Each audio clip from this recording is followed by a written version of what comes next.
If he was the same one that was trained by Madara, then they would be much different. 9. You're the opposing cut Naruto off. Me, the little him finished. Yes, and you're me. We're the same.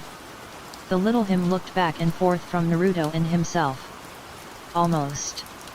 Of course, while our body is the same, our mentally differs. Naruto narrowed his eyes at the mini him. What was he talking about? What do you mean?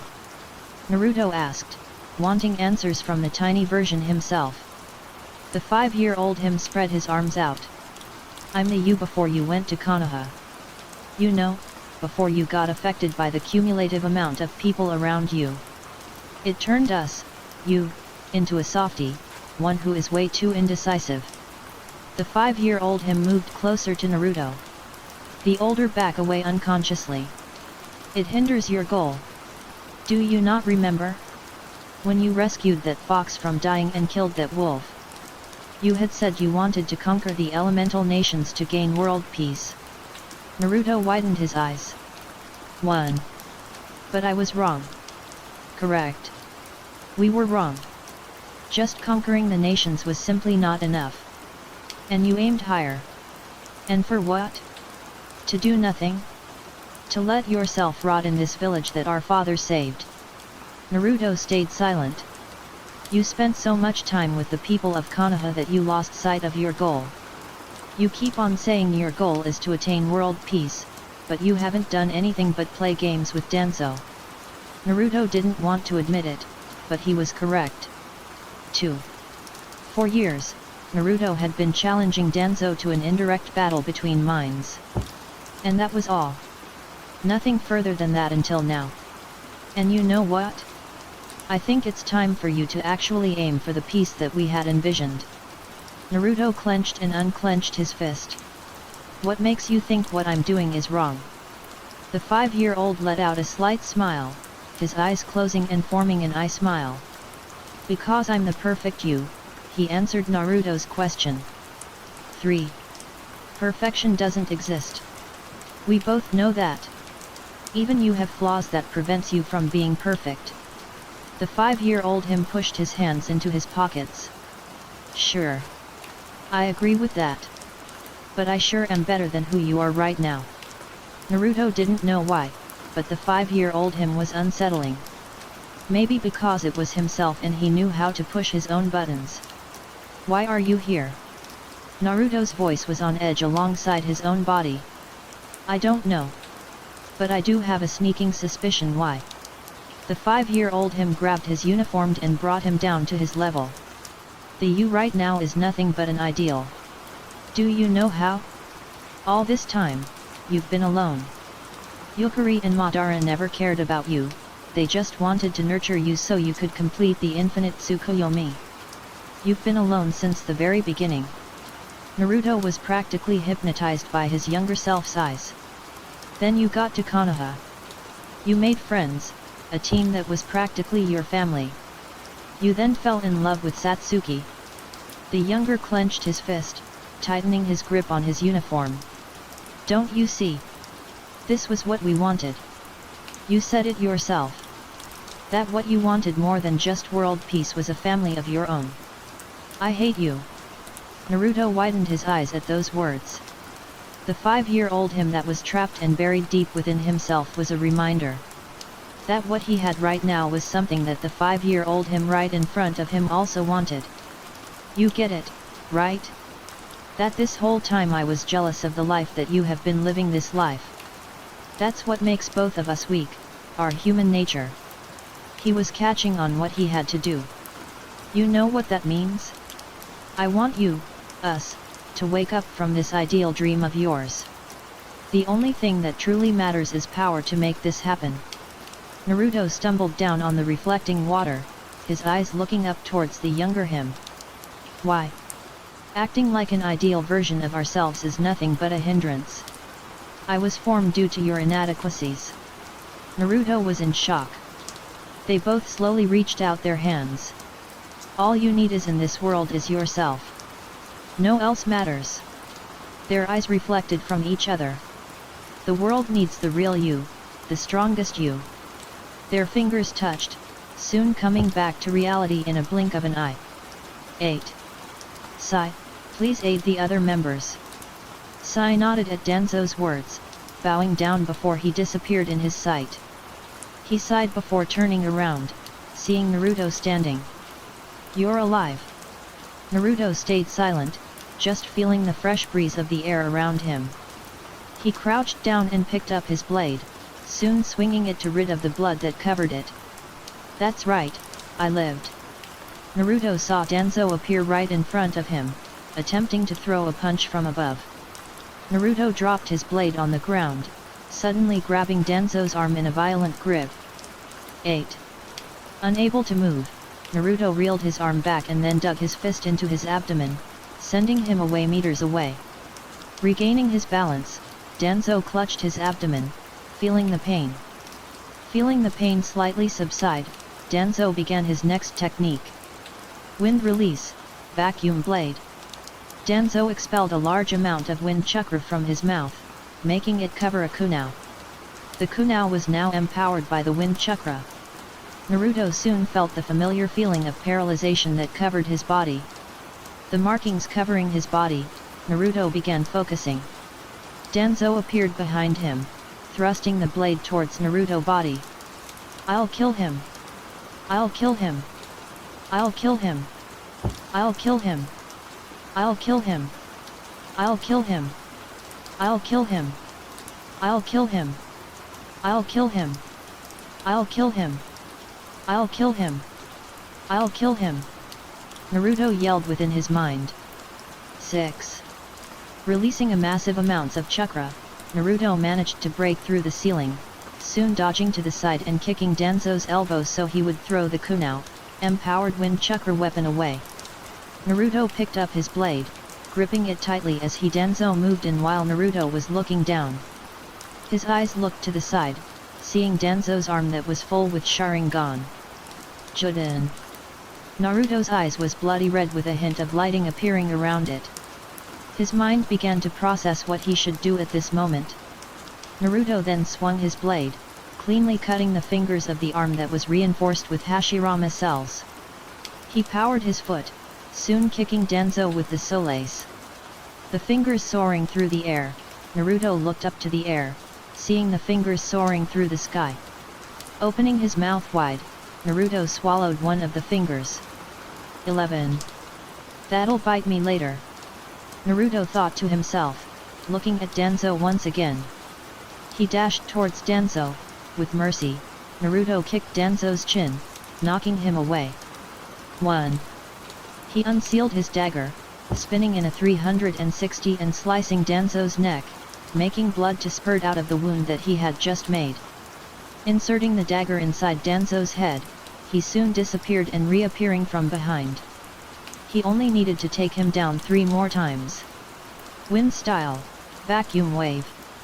Instead of taking it head-on, he decided to unleash his new ability. A slither of blood rolling down his face, the wind jutsu was completely nullified in a matter of seconds. Kenjin. 2. The authority to nullify techniques. If Naruto was able to handle the capacity of a technique, then he would be able to disable its use. Danzo threw a large number of kunais. Naruto was able to jump to the side, avoiding the weaponry from the potential hit.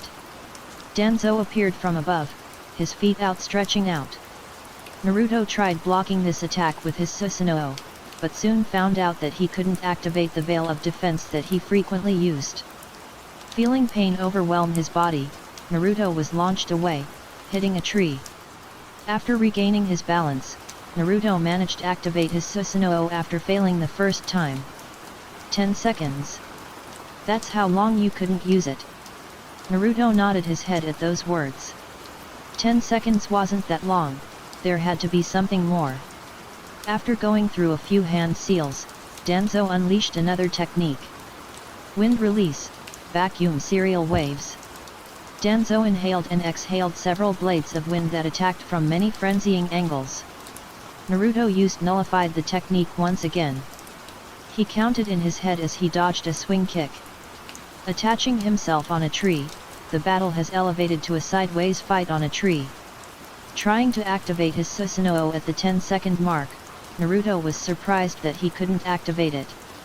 Trying it again at the 15-second mark. He couldn't do it again. Naruto ducked down to dodge a kunai that sliced through the air. At the 20-second mark, he tried it again. This time, he was able to activate his Susanoo. 20 seconds this time. Does it stack in time every time I use it? Naruto thought to himself, the fist of his Susanoo knocking Danzo off of the tree. It probably just stacks by 10, much easier than having it switch around numbers. Naruto nodded his at Kurama's words. If the time wasn't just as straightforward as the one present, then calculating it would be hard unless he found a pattern to use to his advantage. A/N, Naruto can't nullify multiple techniques at once. An extremely broken ability like this needs to have major restrictions. 9. Naruto scaled down the rigid tree, landing on the ground and rolling to sustain damage. He got up and leaned back to dodge a kunai. With precision, Naruto saw a wire string attached past him. Outstretching his hand out to the string, Naruto yanked it, bringing Danzo across the battlefield. He used his dagger and struck Danzo in a vital spot. Blood stained his dagger as Danzo kicked himself off of Naruto, clutching his lung that had been pierced. Gritting his teeth, Danzo didn't have enough time to react due to the pain spreading across his body. Blood escaped his mouth. He disappeared then reappeared in a completely normal and functioning body. He only had 2 more tries before he was permanently dead. A world that I seek doesn't need any defects. I'll cleanse this world starting with you. Naruto appeared above Danzo, his dagger aimed at his head. With quick reaction, Danzo blocked the dagger with the outside of his hand curled into a fist. Naruto landed on the ground, attempting to disrupt his balance with a sweep, which Danzo jumped to avoid. Channeling wind chakra to his dagger, his chakra ripped through Danzo's skin, his flesh now appearing to the outside world. Naruto used his other arm and reeled it back to create force. Using the concentrated power, Naruto made Danzo skid away a few meters through his sheer power. In a frenzy, Danzo regained his balance and panickingly went through hand seals. 2. Wind release, vacuum wave. Danzo used the same jutsu that he has been using and created a large gust of wind that rapidly destroyed everything in his way. Naruto went through a series of hand seals as well. Fire release, Great Fireball. Using a signature jutsu of the Uchiha clan, their jutsus clashed, his fire being strengthened by the wind that Danzo created. The roaring flames began burning everything around it. The trees, the grass, absolutely everything. Even after a minute or two, the fire had yet to calm down entirely, still burning through everything that came to its path. The flames slowly lowered to the point where it could become bearable. Walking through the fire, Naruto emerged in front of Danzo, his blade now back in his hand and his dagger on his other. Danzo was burnt and charred to the crisp. Half of skin was burnt and part of his hair was disintegrated. What will you do now? Naruto asked, cleanly slicing Danzo's head. He soon disappeared and reappeared from outside the flames. Sweat formed on his face due to the fatigue and tiredness covering his body. Wind release, vacuum sphere. The jutsu was much less taxing due to the wind he was expelling from his mouth to be small blasts of wind. But his utilization was quite ingenious. Aiming all of the blast of wind at one concentrated area of flames. Naruto stared at Danzo's futile efforts of burning him alive. Kenjin. 3. Naruto made the wind disappear out of thin air. He walked out of the fire, wounds gained from the battle that they were involved in. Naruto sealed both of his weapons, wanting to handle this fight in hand-to-hand combat. Danzo was on his last few legs as he disappeared and reappeared to Naruto's side, the wind brushing past his fist as it made its way towards Naruto's face. Catching the fist, Naruto had a tight grip as he performed an uppercut that made Danzo spill blood. Not giving up, Danzo broke free from Naruto's grasp and tried doing a jump kick that Naruto countered by stepping to side and grabbing his leg and throwing him away. Danzo, with only one Sharingan left available in his transplanted arm, lashed out with his fury that was untamed. Juden. Maximum output. 1. Naruto poured in lightning chakra, not caring if the side effects would become evident and fry his brain. He felt thought process and his way of perceiving to improve drastically. Naruto rushed in toward Danzo, shifting his head to the side. Naruto flawlessly dodged the frenzied punch. The Uchiha used his palm move Danzo's lengthy arm away. Stepping on Danzo's foot, Naruto grabbed Danzo's neck. His grip tight, he dropped Danzo's head on the ground, crushing Danzo's head on the impact. Unsealing his dagger, Naruto pressed it down, striking at Danzo's heart. Once Danzo began disappearing, Naruto began looking for his next place of reappearance. His eyes wandering everywhere, Naruto began analyzing different places for his right prediction. He looked from one point from another in a matter of seconds. He's hiding in the tree. Naruto now just needed to find out which tree Danzo was hiding in. Some of the tree were charred and hard to stand on due to their stability being incredibly frail. Naruto looked at sudden kunai being launched at him.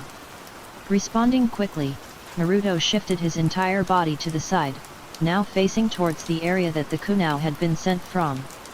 Danzo was going from one tree to another. Left. Right. Right. Left. Left. Right. Naruto began narrowing down the possible ways he would be going.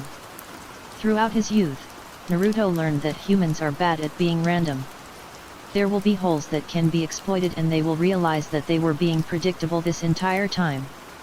He'll attempt to do the Kota Amatsukami once I detect him. But he's already in checkmate. Naruto thought, now appearing right in front of Danzo as he was just about to jump to the next tree available. Danzo widened his eyes, being kicked down from the tree and back on the charred and burnt grass. Naruto jumped from the trees above. I guess I have no choice, Danzo said, unveiling his right eye. He was hoping he didn't have to use it, but it seems he was going to have to. Kota Amatsukami. Danzo performed the technique, but there was one singular problem that he has had witness after performing it. Why is it not working? He questioned, suddenly being pushed back. Naruto walked forward at the injured Danzo. He began to point at his eternal Mangekyo Sharingan. There's one thing that we Uchiha excel at, Genjutsu. He had casted it on him a while ago, making him think that he had a secret move up his sleeve. But in reality, he had made it look like he had one more Sharingan for his Izanagi through the use of Genjutsu, and he had just wasted Shisui's eye for the technique. 1. You can't replicate the real thing. Naruto thought, seeing Danzo shrivel, the arm transplanted started to spasm and ache in pain. Akh. He heard Danzo scream and roar in pain as a Jinnermouse tree began sprouting from his arm. It detached and became a thing of its own. Danzo barely managed to get up from the ground as his right arm was no longer there to help him. Beads of sweating dripping down, Danzo looked up to meet the eyes of Naruto. All he felt as he stared into his eyes was pure despair and fear. Goodbye, Danzo-sama. Naruto struck Danzo's head with his blade, quickly killing him as he sealed his blade once more. 1. It's saddening that he couldn't use Shisui's eye anymore. It would have been a good addition to his arsenal. Huffing, he closed his eyes as he faced the sky, feeling the fresh breeze caress his face.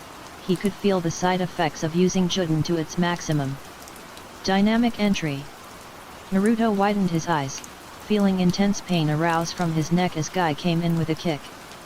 Being launched away, Guy, Kakashi, Kurane, and Asuma appeared. We need him alive. Not kill him. Kurane hissed, worried that they had accidentally killed Naruto. They needed him for questioning. Do not fret. His youthfulness is nothing short of amazing. He's only knocked out. Guy's fresh, white teeth shined as they turned their direction towards Naruto once more. He was no longer there. They turned around and saw him standing, a delirious look on his face. Your Asuma was cut off by Naruto. Not knocked out?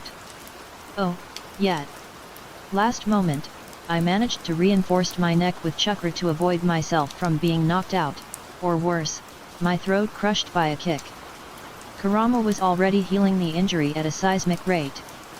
The side effect had reached Naruto, making him act in an abnormal way. We need to take you back, Naruto. The Hokage needs you for questioning after everything you've done. Naruto smirked at Kurene's words. You won't be taking me back, Naruto said, taking off his tattered cloak. The four narrowed their eyes at the young shinobi in front of him. Do you seriously want to fight all four of us? Naruto gained a small smile that was quite devilish. You all need to take me back, yes? I see no reason why. But, I do warn you, I'm making it out of here. Naruto was in a tired, but laid-back stance. Why did you do all of this? Kakashi asked, trying to keep calm at the sight of Naruto destroying everything around him. Why I did all of this? I'm aiming for a goal greater than this village. World peace. They narrowed his eyes at him at this answer that he had given to them. Peace? You could have done such a youthful goal in Konoha. Naruto shook his head, disagreeing with those words. This village is nothing but a hindrance to me. If no one else is going to take the effort to achieve something so great, then I will. They had wondered if Naruto was going insane. He had never acted like this before. Don't you see? I'll be the savior of the shinobi world. I'll do whatever it takes to achieve the impossible, even if I have to weed out the defects. He was twisted. 1. That's evil, Naruto. You know that. Yelled Kurene. All losses in this world are due to a person's inadequacies. Now, let me pose you a question. A twisted smile appeared on his face as the Juden side effects just wouldn't wear off. 6. What is evil? Whatever springs from weakness. Naruto yelled, letting them feel a mysterious amount of edge that crept up from behind, locking them down. This isn't right. Asuma yelled. You all lost because you didn't kill me when you had a chance. Naruto looked at them straight into the eyes. 1. Lost? The battle has yet to start. Guy yelled at him. Huh? Is that right? Maybe you're right. You're absolutely right. Naruto spread his arms out to the side, a delirious grin gracing his face as he looked up to the sky. 3. His delirious look never disappearing, Naruto felt the wind rush all around him, seeing the four appear from all sides of him. We will retrieve you at all cost. Yelled Kakashi, now fully focused on retrieving Naruto back to Konohagakure. This isn't a cakewalk, Kakashi. You're not fighting the same me from before. Naruto began releasing a large amount of chakra from his body. You're fighting the strongest me, the limitless me. Naruto knocked them back, his sheer amount of chakra making them back away. Naruto saw Guy appear in front of him, his foot falling down on him. Leaf drop. Naruto reacted quickly, moving to the side as the technique tore through the earth with a single kick. Once he was at the side, Naruto saw all four of them start to simultaneously attack in unison. Naruto caught Asuma's fist, gripping it tightly as he began pouring chakra to his other fist.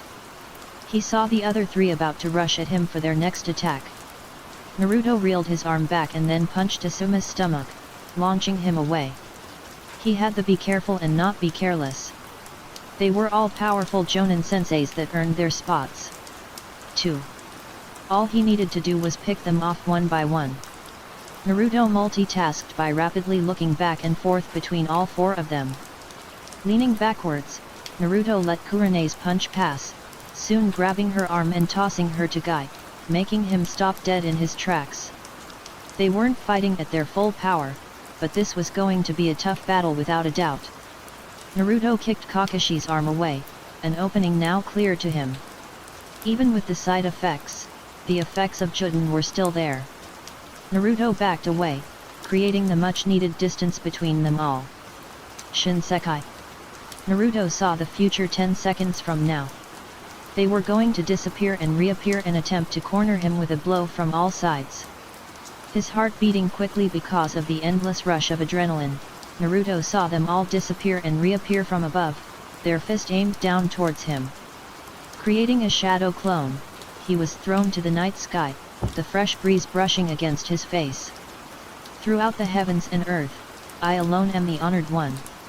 10. They heard Naruto say this as he soared through the sky, the delirious grin never leaving his face. He was getting tired, but he couldn't quit. Landing a few feet away, Naruto saw a fireball being launched towards him. Just narrowly dodging the fireball, he suddenly felt a rush of pain course through his body. Asuma had given him an horizontal slash to his chest. Naruto ducked down, sweeping Asuma in retaliation. Seeing Kurane dash towards from behind, Naruto grabbed Asuma's while he was on the ground. "Watch it, you might kill the love of your life," Naruto said, making Kurane stop and grit her teeth. Guy appeared from the side, his fist moving at extreme speed. Naruto saw this, letting go Asuma and transforming his body into a pebble, making Guy's punch miss him entirely. Transforming back, Naruto kicked Guy away simultaneously. 1. Naruto ran, dodging a large amount of kunao being sent his way. He jumped up, avoiding Kakashi and his headhunter jutsu.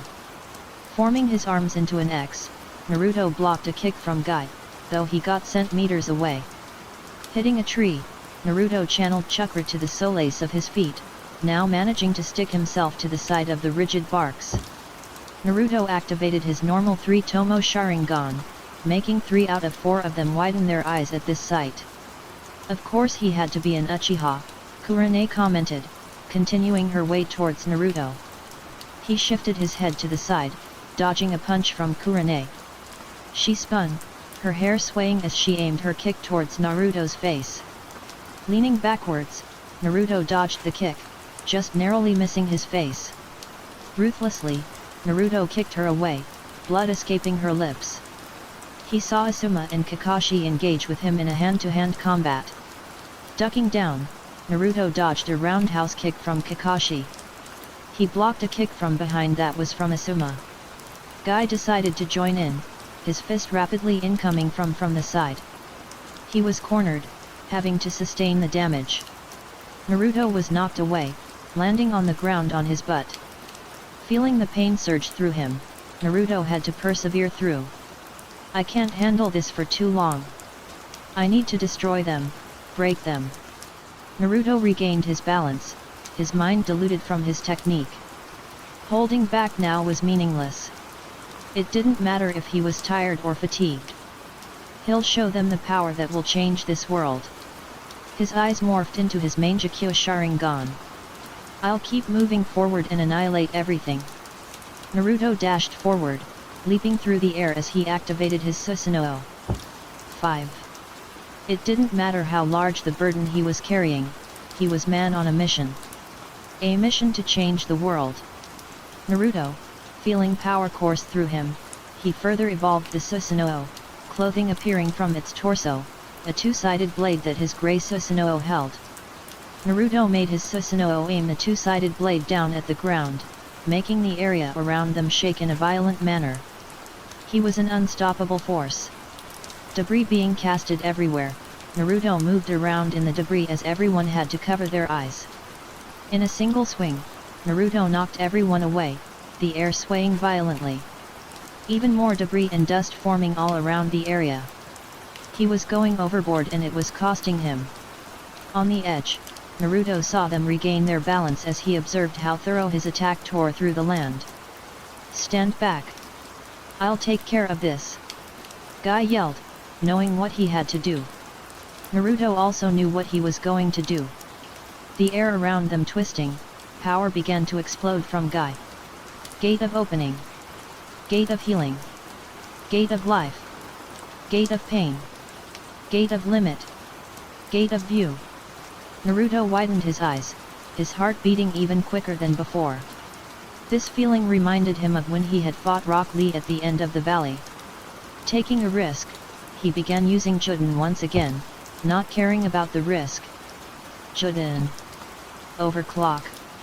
The lightning around his crimson eyes enlarged, leaving a large trail that was going as far as past his head.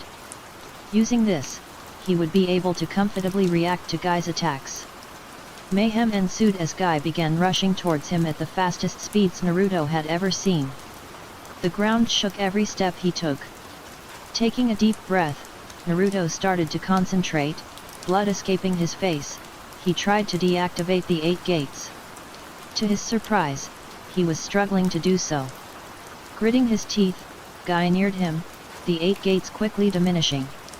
As his fist was about to dig into his face, Naruto managed to deactivate the 8 gates. And with that, Naruto was sent flying with just normal punch. Just barely being able to regain his balance, he huffed with such fatigue overwhelming his body. Guy passed out on the ground due to overworking his body through the use 8 gates. Naruto was kneeling on the ground, thinking about what happened. Kengan is heavily restricted. Does the caliber of the technique affect how easily I deactivate a technique? Or is it my lack of understanding? Naruto questioned himself, closing one of his eyes to let it rest. It seems you need my help. How bothersome, Kurama said, lending Naruto just a tiny bit of chakra just so he would be able to defend himself. An orange hue illuminated all around his body. This guy. He's able to keep going. Naruto had 10 minutes before he would ultimately be out of chakra that Kurama had lended to him. Naruto was running slower than before and he could no longer maintain Juden any longer. The 3 others appeared, attempting to finish him off while he was in a weakened state. Turning off his Mangekyou, Naruto had to fight with more efficiency. Thinking about what he should do, Naruto saw the 3 of them running in a homogeneous order, with Asuma being in the middle and the other 2 on each of the side. Stop it, Naruto! You can't keep playing God! Kurane yelled at him, getting nods from the other as they ran towards him at incredible speed. Naruto ignored them, jumping up slightly to push Asuma's head down slightly as a leverage for him to do a split kick that hit the other 2. 4. Naruto backed away as Asuma retaliated with his chakra blades that was powered by wind chakra. Blood being spilled, Naruto kept focus. Due to being tired, Naruto didn't notice Kakashi and Kurane appear from behind give him a large gash on the back of his body. Gritting his teeth, he ignored the pain and jumped away. Focus. Focus. Focus. Naruto told himself. He looked back to see a tree. Gaining an idea, Naruto jumped a few feet back. Naruto disappeared into the trees. Be careful, whispered Kakashi, warning the other as they nodded at him. Hearing a loud noise from the same tree that Naruto was looking at. Watch out! Yelled Asuma. The large limb of the tree was disconnected and thrown at them in a violent nature. Debris soon covering the battlefield. Naruto was attached to the side, huffing in tiredness as he jumped back to the ground. 4 more minutes. Naruto thought, just estimating how much he had left before he had to flee. Entering the dust, Naruto was going for his final move. Arg! Asuma yelled as the dust slowly calmed down. Kurane and Kakashi widened their eyes as he saw the sight in front of them. Naruto was holding Asuma by his neck. Naruto! They both yelled in unison, seeing what he was about to do. All they saw was a delirious grin that graced Naruto's face. Don't do it, Naruto! Yelled Kurane, anger filling her voice. But Naruto did budge in the very slightest. Nothing was going to budge him. Kurane, Kakashi, Asuma said, struggling to get out of his grip due to Naruto gripping his neck with all his might. Just go. They shook their head. We won't leave you. You know that. Kakashi yelled, the feeling of dread washing over their bodies as they were seeing their comrade be at the mercy of Naruto's. When a person learned to love, they must bear the risk of hatred. Naruto unsealed his blade, pointing at Asuma's heart from the back. Don't you think that's the best phrase for this situation? They couldn't do anything. One step of a heroic attitude, Naruto would kill the love of Kurane's life. Naruto! You can stop now and everything will be fine. Kakashi yelled at Naruto, wanting the best resolution instead of the worst. Will it? Don't you see it? All that exists is pain, suffering, and futility. Just like right now. Naruto pressed the blade at Asuma's back. 5. Just go. It's the end. For me, Asuma said, tears rolling down his face. He had already accepted that this was the end for him. That's right, this is the end for you. Naruto summoned multiple clones so they wouldn't interfere. Reeling his arm back, he got ready to end Asuma's life. Goodbye, Asuma said, the tears never stopping as Naruto thrusted the shiny, glistening blade into Asuma's heart. No. Kurenai and Kakashi yelled, the clones dispersing as Naruto dropped the body and backed away from the both of them. Kurenai arrived at Asuma and caressed him. We'll get you help, Kurenai cried, as she held Asuma in her arms. The dying Asuma looked up at Kurenai, with a grim smile on his face. No. It's fine. I'm a goner. His heartbeat began to slow down at a dramatic rate. Kurenai's tears as dropped down to his face. She held his body tightly. I love you, Asuma said, taking in his last breath as he spoke his last few words. Kurenai sniffed as she felt his breathing slowly diminish. Asuma passed away in Kurenai's arms as she screamed in pain and agony. 12. Why? Why? Why?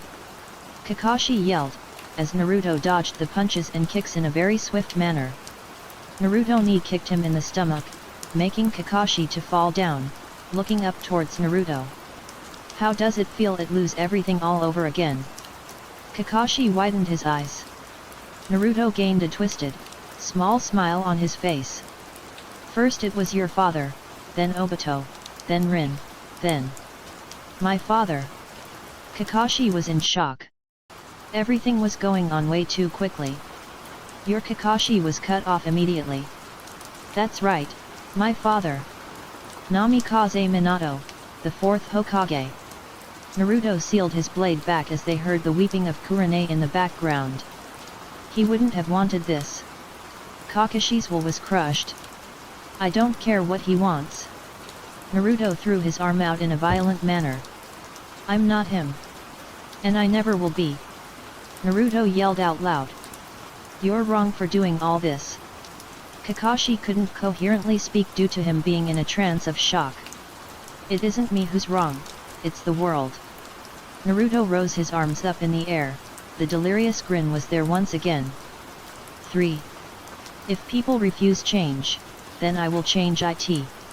Naruto declared, turning around and made his way towards his cloak and picking up. This is the beginning of my revolution against the world, he said before disappearing before their sight. They were left all alone. Silence was the only thing around them. You broke them, you know. Naruto could hear Kurama yawn soon after. As the air grew thick, he responded to this. That was my goal, Naruto said, a slight amount of the side effects of Juden still apparent. Naruto walked through the forest, the fatigue and tiredness still walking all over him. Naruto suddenly felt pain course through his body. Clutching his chest, he fell over, coughing up blood. Gritting his teeth, blood slithering from his mouth. Plus. Crap, Naruto told himself, quickly falling over, falling unconscious. Did you forget that the finger had Hashirama's cells in it? Kurama questioned, sighing as Naruto was passed out. Share. Sarutobi Asuma is dead, Tsunade announced, shocking everyone, especially all of Team 10. Their eyes were wide, looking for answers. 1. Who killed him? Asked Ino, tears welling from within. Things were spiraling out of control once again. 2. The killer was Naruto. They weren't shocked, it was almost like they expected the killer to be him. It was obvious, wasn't it? Who else would have done it? He was forced into a corner and he then took the life of one of their own. Naruto was a man with many shades that they never had ever uncovered. But throughout the day, he revealed the real him to them. To the people that fought him, it was like he was another person that took over his own body. This wasn't ending anytime soon. Naruto's eyes slowly opened, soon seeing a bright and warm campfire right beside him. He looked at himself, seeing the many bandages that wrapped around his body. "You're finally up." Naruto heard a voice to the side. As his face was lightened by the flickering flames, Naruto saw the person that healed him. "Sasori," Naruto said, struggling to get up from where he was laying down it. "I found you laying down the ground, unconscious. I've been hiding in the fire country for quite some time." Naruto came to the conclusion that Sasori was close enough to see the extravagant for his extermination. "Yet, I had to fasten my plans due to unexpected events due to me not being careful." Naruto knew something had happened to him. The moment he met his younger self in his mindscape, he had changed once more. Was it quite drastic? Yes, in terms of his conviction of the future, of course. The effects of Kengan had worn off. "How long have I been out?" Naruto asked Sasori, sitting up as he looked at the flames that was in front of him. "About 7 or more hours." Naruto nodded, seeing as he was unconscious for under a day. It was just at the peak of dawn, the sun slowly rising. "What's your plan now?" Sasori asked, sitting down on a hollow log. "It depends. I'm on the run now from Konohanins. For now, I might travel and find the other remaining Akatsuki members. That's my only choice for now." The burning ashes looming over them, Naruto was ready to move forward. "Which ones are you going after?" he asked him. "It doesn't matter who I face first, I'll annihilate them all." 6. Shikamaru, Ino, and Koji sat down a bench, their heads down. The trees flowing, they were frozen at the revelation of Asuma's death. When they saw him at the morgue, they couldn't help but crash down, feeling the coldness of his body course through their fingers. Hearing footsteps, they slowly looked up, seeing Kurane and Kakashi walk towards them. Both had puffy, red eyes, indicating that tears had fell. "How do you feel?"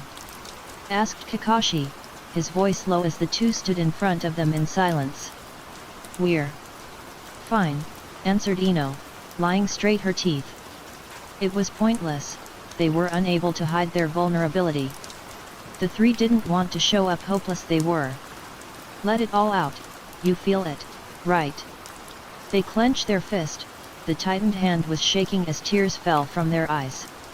Their teeth clenched, they wept quietly.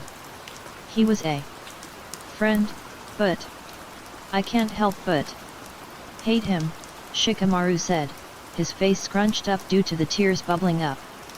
As the day evolved, hatred was created from within, born from their own weakness. Naruto stood on the edge of a cliff, standing as his tattered clothes and tattered cloak covered his body. Sasori stood from behind. "I guess we will have to split ways," Naruto said, turning around, his body now facing towards Sasori. The redhead nodded, seeing as that was the case. "If you need me, just seek me out." Naruto nodded at those words as Sasori turned around, walking away as the wind swayed their hair and clothing. "Once we meet again, time will have passed. Until then, take care," Naruto told Sasori, making the puppeteer smirk as he disappeared in the forest. Naruto sighed. "Well, where are we heading?" Kurama asked, making Naruto sit down on the cliff, observing the fire country as he began thinking. "Aside from Sasori, there is no way I can gain more knowledge of the current members of the Akatsuki. It also doesn't help that Sasori isn't the greatest source for the information either." Kurama nodded at Naruto's words, understanding what he was trying to say. "It's interfering with you, huh?" Naruto nodded, seeing as Kurama understood what he was trying to say and explain. "I can ignore Itaka due to Satsuki aiming for him. That leaves the other individuals. The only way for me to learn more about them is to seek them. Even then, they would probably go after me and try to kill me in the process. Naruto lifted his head up in the air. The only option for me is to gain knowledge through manipulation.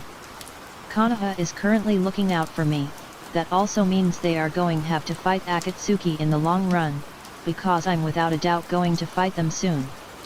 Kurama realized what Naruto was planning to do. You're going to try and lure both of them in a trap so they could fight each other, while you observe them and their abilities. Naruto smirked, nodding his head. And if they die while doing so, then that's the end for them. A twisted, small smile graced his face as he looked down from the cliff. At least they'll be die as a tool for my master plan. This was no longer the same Naruto from before, the one who became weak of conviction. He was the original, the one before Konoha contaminated his heart. Uchiha Naruto. Naruto heard a voice from behind. Widening his eyes, he looked back, seeing an Akatsuki cloak flutter from the wind. An orange swirl mask covering his face, only a lone Sharingan appearing from one side of his mask. Naruto looked up towards him. You finally reveal yourself. Naruto thought to himself. The two Uchihas who have created chaos have crossed paths. My body is rapidly in a state of declining health, Orochimaru said, coughing up blood as he sat up on a bed, sheets covering the lower part of his body. Gritting his teeth, Orochimaru glanced at Kabuto. Get Uchiha Satsuki now. That dang Naruto. He did something to my body while at the bridge. He had him fooled. Naruto was not just some child. He was a cunning person, a devil in disguise. I'll get things ready, Orochimaru-sama, Kabuto said, bowing down slightly before leaving the room to get everything prepared for the body switch. This is it. Orochimaru thought, thinking about what he was going to do after taking over Satsuki's body. He couldn't help but laugh. This is the end. I win. Orochimaru laughed in an evil tone. The amount of opportunities that will be unlocked for him in the future will be absolutely limitless. It is the end, for you anyway. Suddenly, a burst of thin lightning struck through the door, locking both Orochimaru's wrist in place. Kicking the door open revealed Satsuki in all her glory. A calm look was plastered on her face as she entered the room in a slow manner. What? Orochimaru exclaimed, blood escaping from his wrist. I must thank you, Orochimaru. You kept your promise and gave me the power I wanted. Satsuki disabled the sharp spear, walking in a menacing manner. And this is the last step, for you to give me the power to overcome Itaki. That's right, she was planning on absorbing Orochimaru for an extra boost in power. This isn't over. Orochimaru yelled, opening his mouth, and a blur zoomed past Satsuki. Her cursed mark activated unconsciously. 11. So this your true form. As disgusting as I expected, Satsuki remarked, seeing Orochimaru in a snake-like form, hovering in the room. Snakes roused from the slithering body. Satsuki's sword of Kusanagi soared through the air as she slashed through the snakes. While her may not be the exact copy of Orochimaru's version, it is still strong and very durable. Is this all you have? Is this what the great snake son and all he is capable of? Satsuki asked. A discharge of lightning roamed the air, destroying everything in its path. With this, blood splattered on the ground, the electricity calming down as everything died down. Suddenly, Satsuki appeared in an unknown space. Orochimaru rose from the distorted and meaty platform. His long tongue hanging out from his mouth, Satsuki was soon entrapped by the same meaty texture that they were standing on. You fell for my trap, you arrogant brat. This is the power of the snake Sunin. Satsuki remained in a calm manner. She wasn't being affected by this technique. I think you have forgotten, Satsuki told him, soon corroding the technique with an orange-yellow hue covering the meaty texture. That I'm the Uchiha here. Her Sharingan flaring in a wild manner. Your life is now within my hands. The two Uchihas faced each other as their eyes locked with another. To think they were going to face each other this soon. You've caused quite the ruckus for the Akatsuki. Tell me, how did you live the massacre? He appeared in front of him. They were similar in height, and the aura around them were overwhelming. You think I survived the massacre? Naruto's tone made the air delphi. He made both of them tense up. I'm not just some random Uchiha who survived. I was never in the Uchiha compound. I was alone from the very beginning. The silence was eerie in nature. How much do you know? Naruto put up a fake, but twisted, small smile on his face. From the very beginning. You know, he told me a lot about you. How you fell into the darkness / how you are now aiming to attain the infinite Tsukuyomi. The wind swayed as the shadows covered their bodies. Obito, you will fail, Naruto said flatly, dominating the conversation between them. To instill fear in a person, they must leave an impression on them. A twisted one at that. So, you're the replacement for me, huh? I finally see it now, the grandson of Madara stands before me, taking on his legacy. Naruto raised an eyebrow, seeing as Obito was seeing it all wrong. You have it all wrong. I'm not taking on his legacy and trying to replace you. A hollow expression appeared on his face. My path to peace is something beyond your wildest dreams. He spread his arms out, an arrogant aura gracing their surroundings. Your idea of peace may give people a happy ending, but there will always be something that lurks behind a fantasy. That is reality. Naruto yelled. Do you know why you go down this path of yours? Because of your inadequacies. All losses in this world are due to that. Ideals have been crossed, battling with one another. What you seek is impossible, Naruto. By seeking the impossible you are denying the reality of this all. A fireball was launched towards Naruto. Jumping to the side, the fireball went right past him and dispersing off the cliff. Is it truly? You and I are the same. The two stood on a boulder, staring at each other with such intensity. They were people who refused to give up. There was once a fictional story about a boy named Icarus, whose wings were crafted by his father, Daedalus, the master craftsman. Although warned about flying too high towards the sun, Icarus ignored those words, choosing his own hubris over the words of his own father. The sun shined upon him as he told this tragic tale. 8. Do you know what happened to him? He died because he flew too close, making the sun melt his wings. He drowned once he fell into the sea. Why was he saying this? Was this a comparison? Icarus is us, Obito. We are soaring through the sky, paying no heed of Father, the world that tells us that peace is impossible. But there was one question left unanswered. But who is going to die first? You or me? A simple game of life and death was within their midst.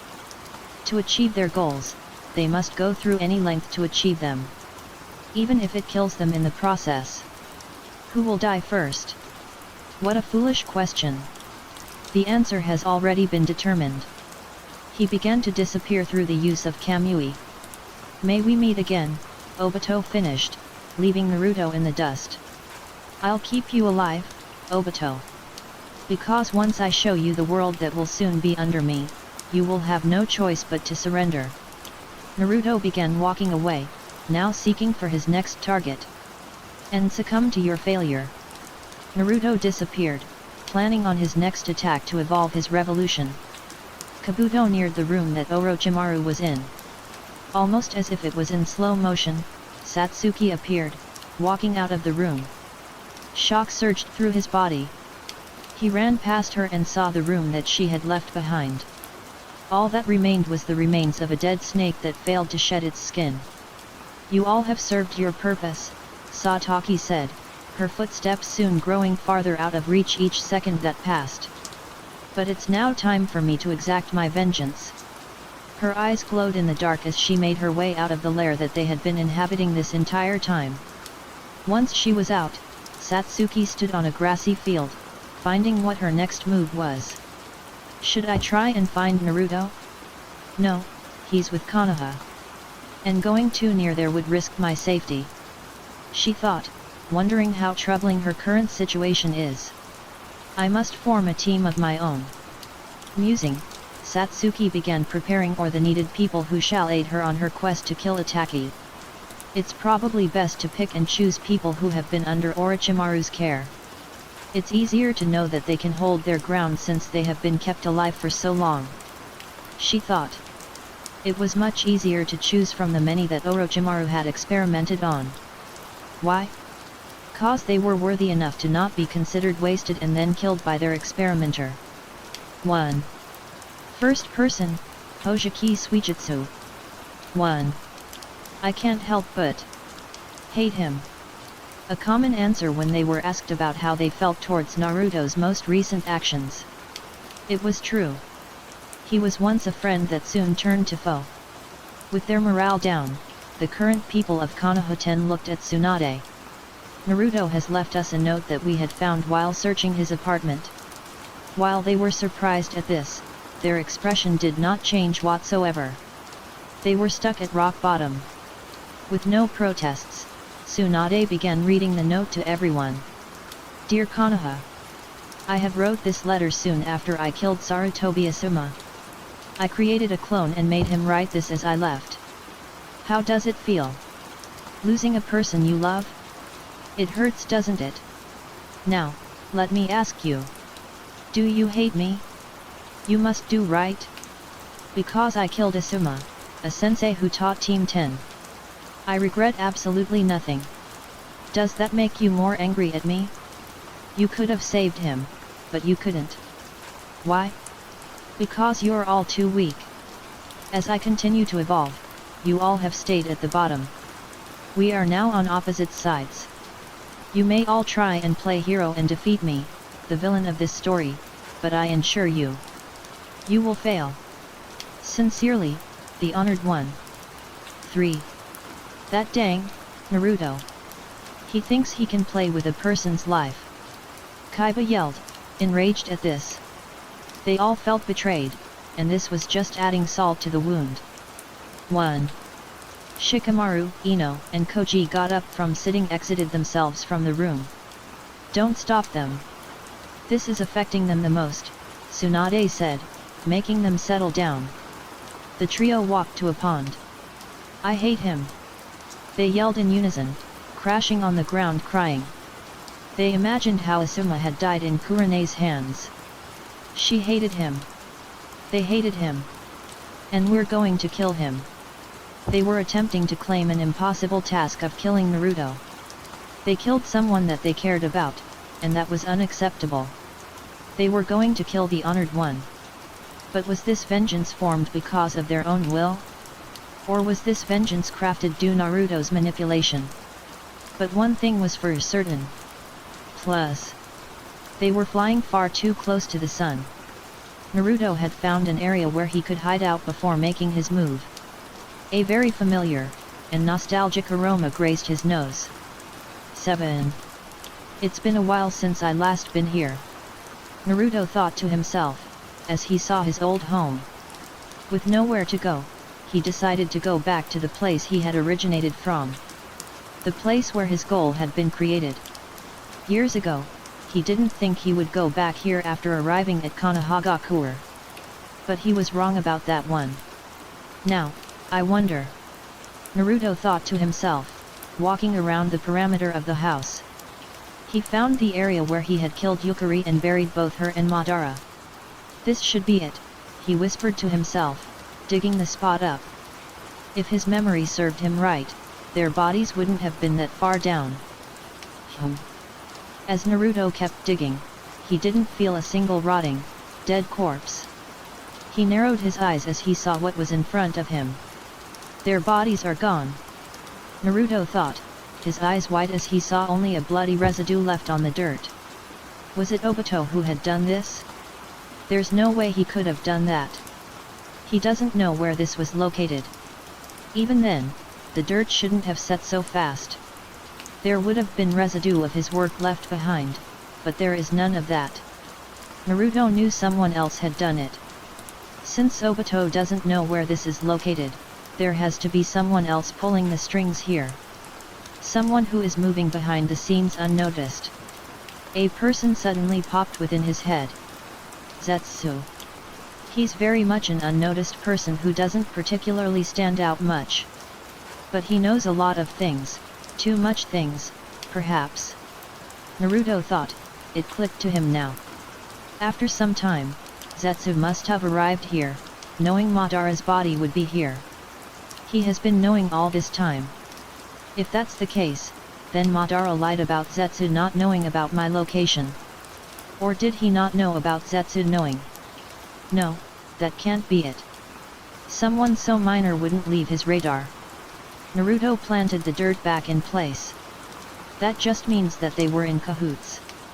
If this is perhaps true, then they must have left out both Obito and me out of the loop, well, Obito especially. Naruto walked back in the house. This only meant one thing. They had been prepared for his potential betrayal. Not only will he have to face Obito, but he will also have to face Madara if they try and bring him back to life.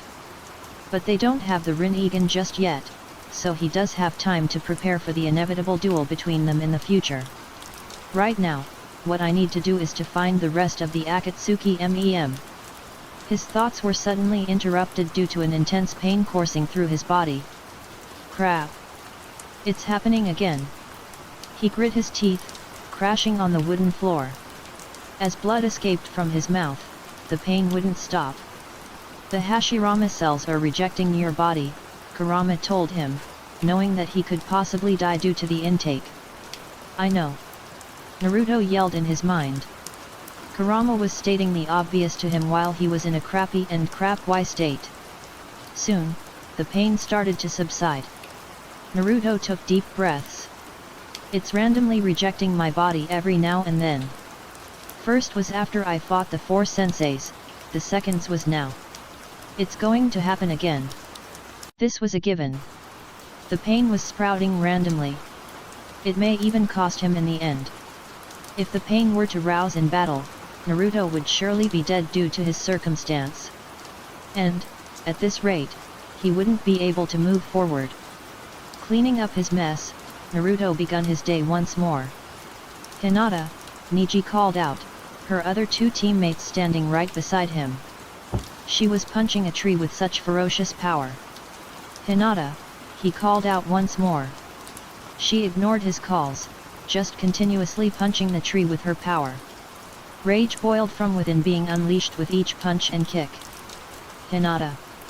This time, everyone yelled in unison, even Shino. This made her stop in response. Her face looking down, everyone saw a tiny droplet fall on the ground. Cries of sobs were heard as she crashed on the ground with her knees touching the dirt. She looked up, her face facing up above.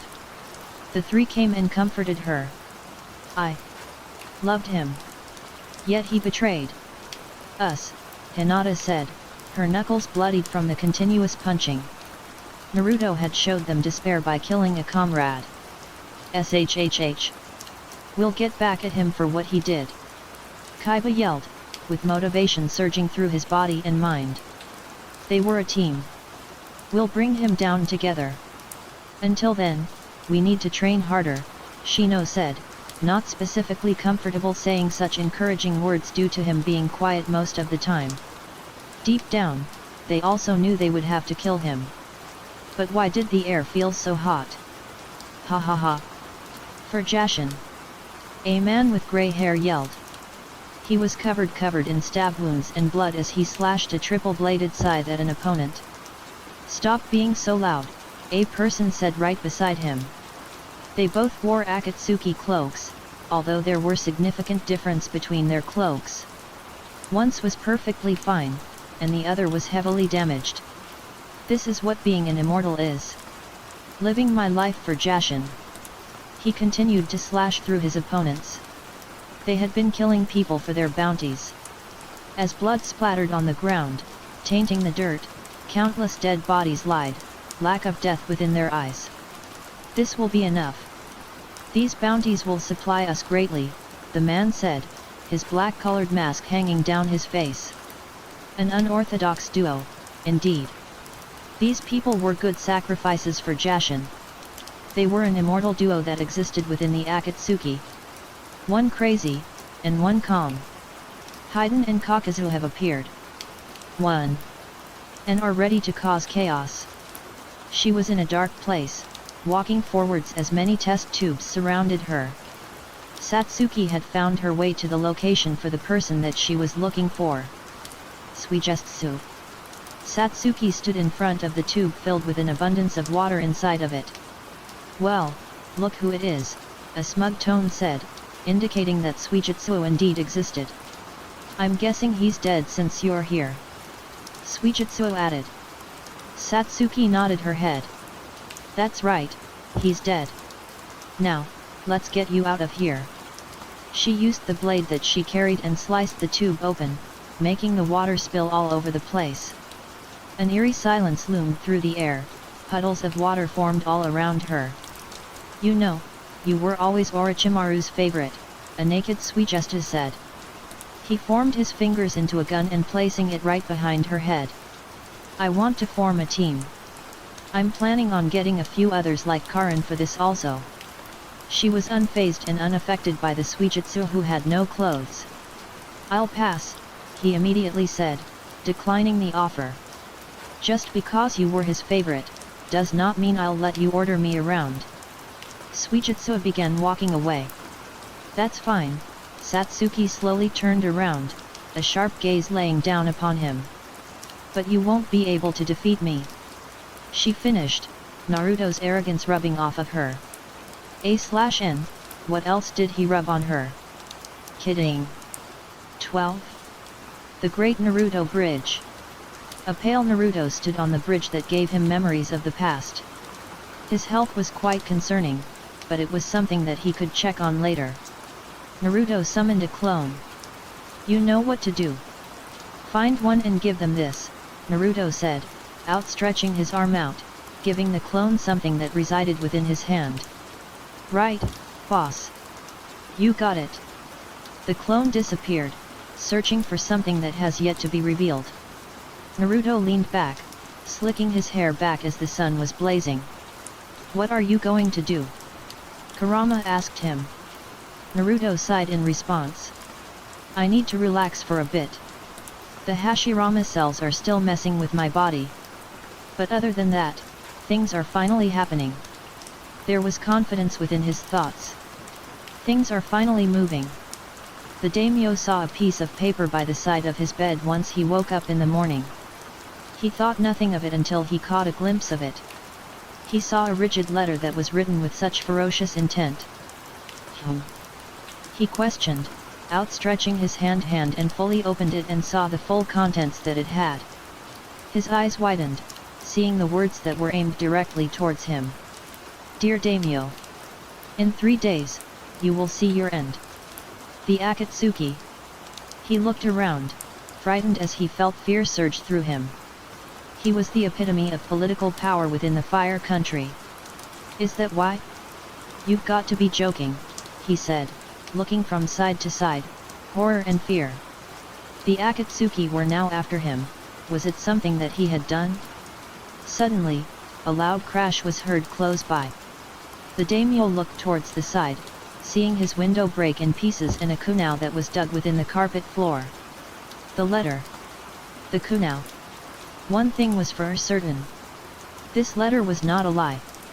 Your team back when you were a kid, you guys were the people who took down my predecessor, Mamakai Zabuza. Is that right? Suijutsu swam in a semi-large puddle. Yes, she answered flatly, walking through the puddle without worry. How about this? If you help me obtain the executioner's blade, I'll join your team and help you with what again? He laughed, swimming as Satsuki walked away. I'll fill you in with the details later. Just get some clothes, I'll show you where the blade you're looking is currently located in. This brought a satisfied grin on his face. Now, that's what I'm talking about. What do you mean he was threatened? Questioned Nichi, taking lead as they were requested in the Hokage office for something important. That's right, the Akatsuki has threatened the daimyo that resides in the fire country. This was quite the news. They were making moves that were unexpected. But how is that even possible? Shouldn't they be targeting the Jinchuriki that are present in the world right now? Shino asked. The morale was low, but this was more important. That's what we're trying to figure out. There is no reason for them to target the daimyo, but this is a risk that we cannot take. If this is indeed true, then we should take this as seriously as possible. This is quite a troubling situation. It could be a trap. Kaiba questioned the situation. It could be. But nevertheless, a situation like this can't be ignored. It's frightening, but this is what it is. Some clenched their fists. Are we the only people going there? Tsunade sighed. This wasn't going to be good. Sadly, no. They raised their eyebrows, wondering what she meant. Wasn't that a good thing? More shinobi would mean more power on their side. The daimyo had notified me that he was going to throw some sort of celebration with many others around the nation due to us being compliant. They widened their eyes. He would be practically killing them. Shikamaru protested, imagining a bloodbath that could occur if the Akatsuki would commit a massacre. It would, but we can't just revolt against his decision. He's the daimyo after all. Even if he is weaker than us, he's the epitome of status in the Fire Nation. A pillar that supports the whole country. This was all true. He funds us and does many things behind the scenes. If we kill him, who will take his place? I most definitely can't. Being Hokage is already hard enough to handle. Appointing just a random person would be very idiotic. Can they handle the pressure? Maybe or maybe not.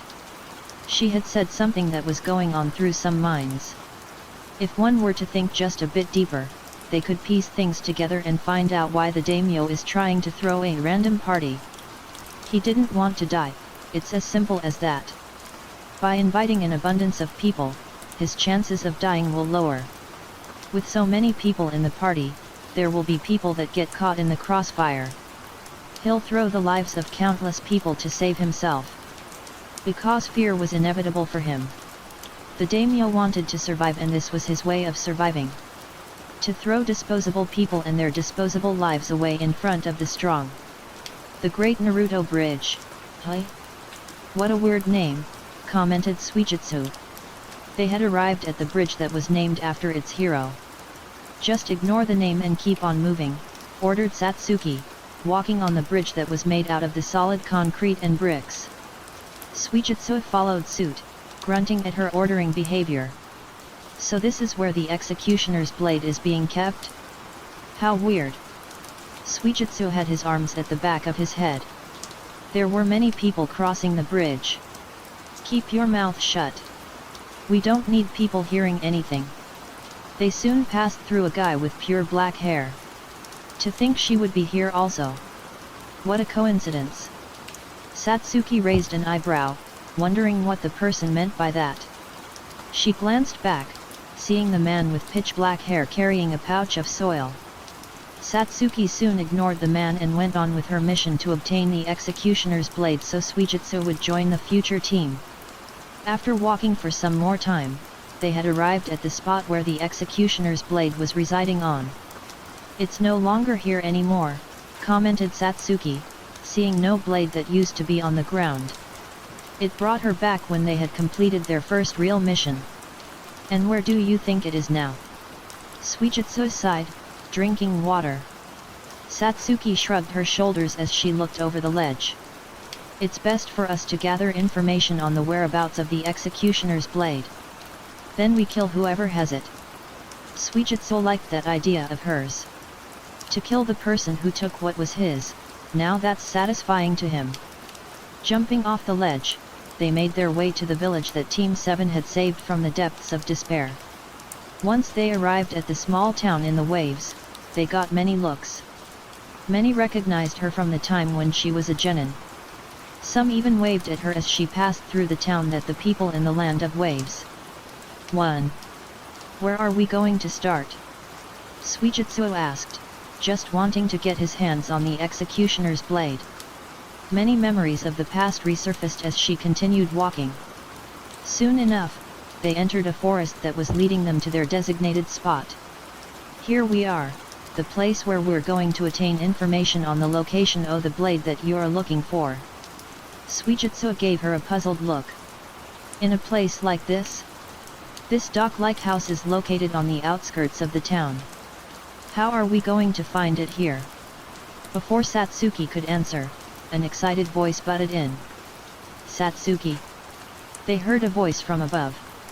Satsuki looked up, seeing Inari waving from his room. He soon left and came running down the stairs. Everyone! Satsuki is here. To think he was right after all. Inari, Tashuna, and Tsunami walked out of the door, greeting them. Welcome, Satsuki-san. You've grown quite a bit, Tsunami told her kindly. Satsuki nodded her head at her, opting to stay rather distant. Oh, and who is your friend? A new friend that you made. Satsuki shook her head as an answer to the question that was posed to her. No. He's a future member of my newly forming team. And that's part of the reason why we're here today. They walked inside the household, seemingly forgetting about something that Inari had yelled about. That is? Tashuna asked, sitting down at the table. This guy, Satsuki said, pointing towards Suijitsu.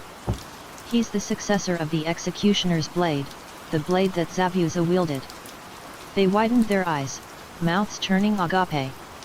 That's cool, said Inari, now understanding why Satsuki wanted him on the team. Suijitsu gained a smug look on his face. I know, I'm just that talented, he said lamely. And the blade was stolen. We don't know who took it and we're seeing if you have any information that could be provided. To their surprise, they did not get a surprised face. You guys know who took it? You don't seem to be too surprised by this information, Suijitsu observed, Satsuki agreeing with this also.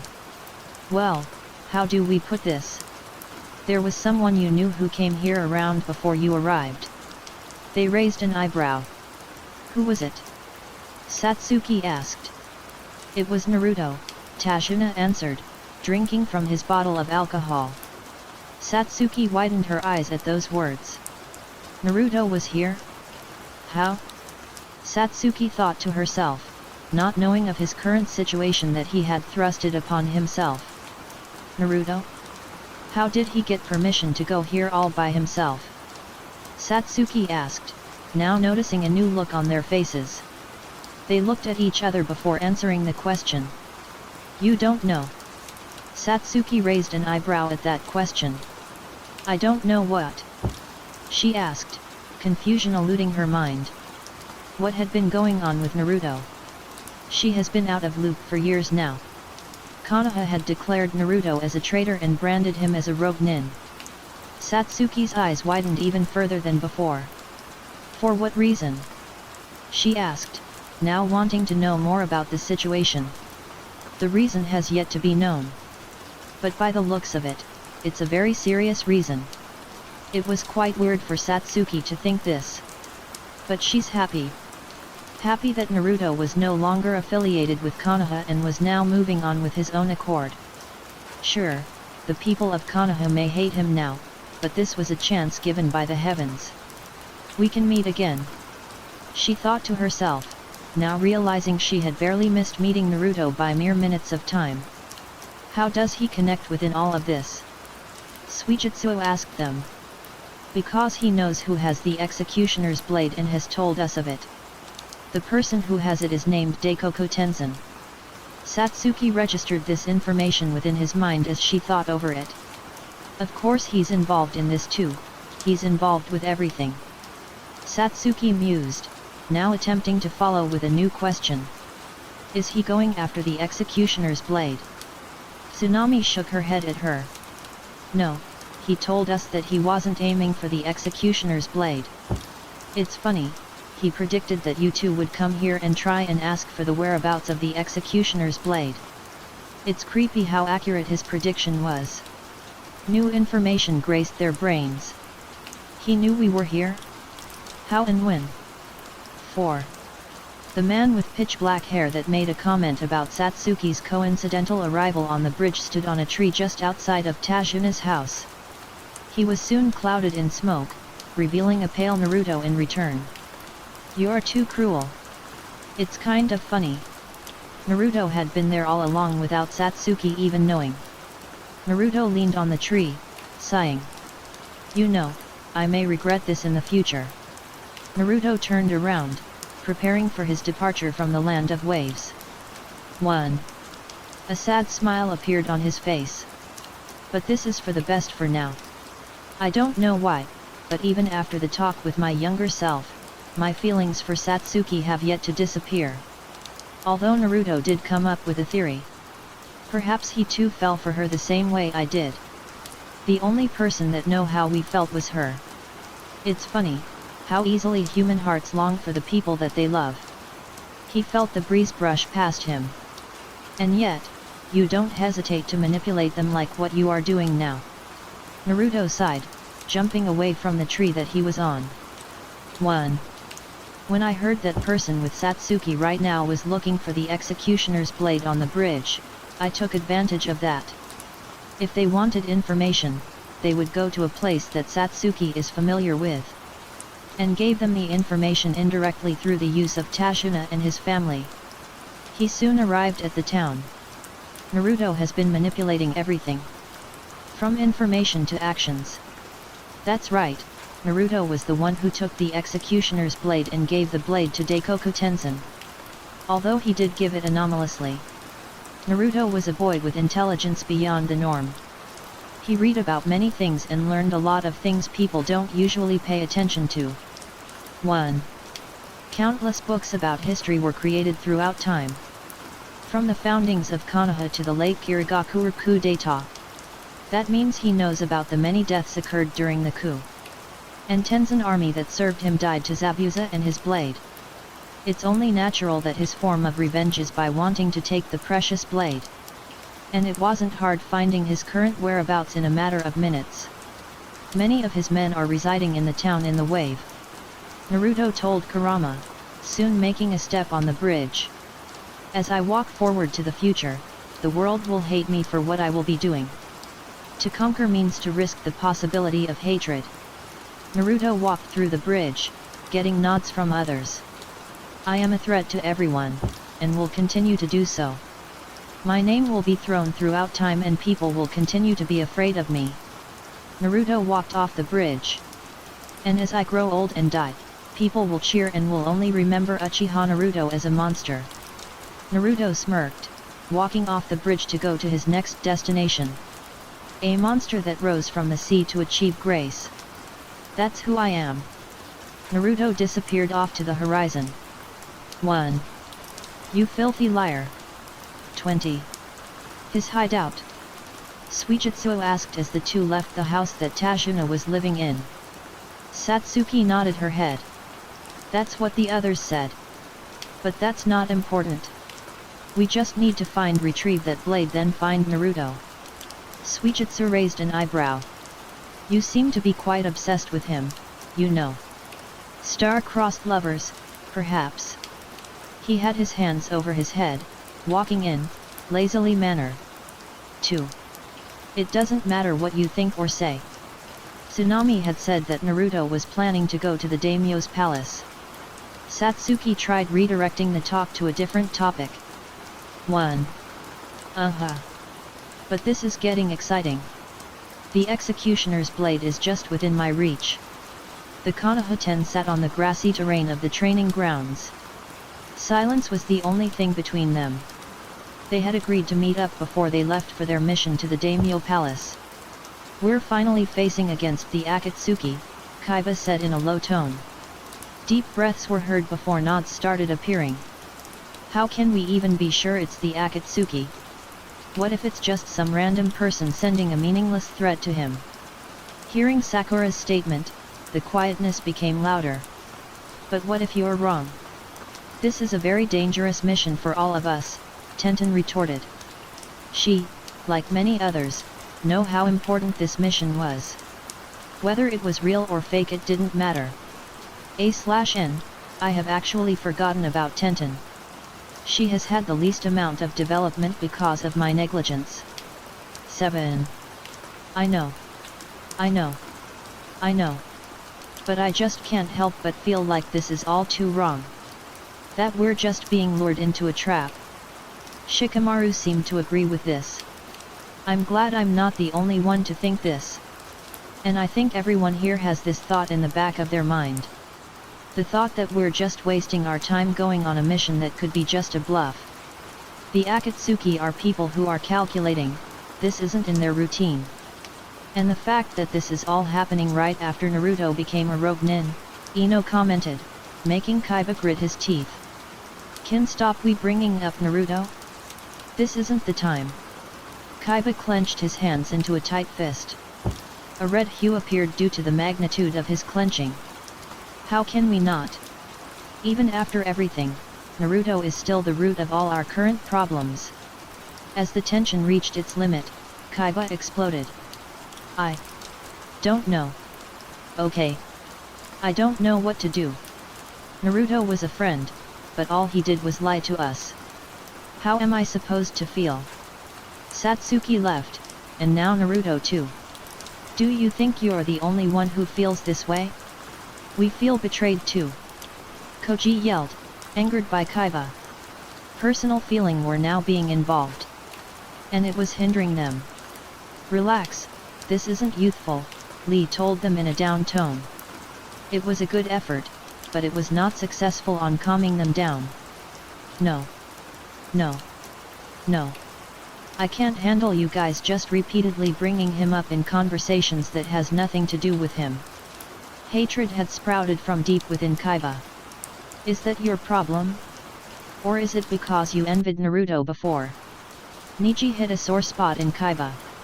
This brought a surprised look on some faces. Kaiba was a prideful person, opting to not admit some things that would hurt his prideful nature. Shut up, said Kaiba, trying to remain calm. As the truth was presented through everyone, the whole team started to crumble bit by bit. Satsuki and Suijutsu appeared in broad daylight, walking towards the hideout that they were hunting down. With silence looming the air, they were prepared to take back the blade that was taken. That manipulative idiot. Satsuki thought, knowing Naruto was pulling the strings. Of course any normal person who doesn't specifically know Naruto will not be knowledgeable of this. But she does. He somehow knew that we were after the executioner's blade. How? This was something that has been in her mind since finding out about Naruto's involvement in this situation. Maybe it was weird, but Naruto was somehow always in the middle of everything that happens throughout the elemental nations. To some, it's scary. To others, it's impressive. It just shows how much influence he has had in just 15 years of living. And more than half of those was in Konoha. We're almost there, told Satsuki, getting a nod from Suijutsu with an eager grin on his face.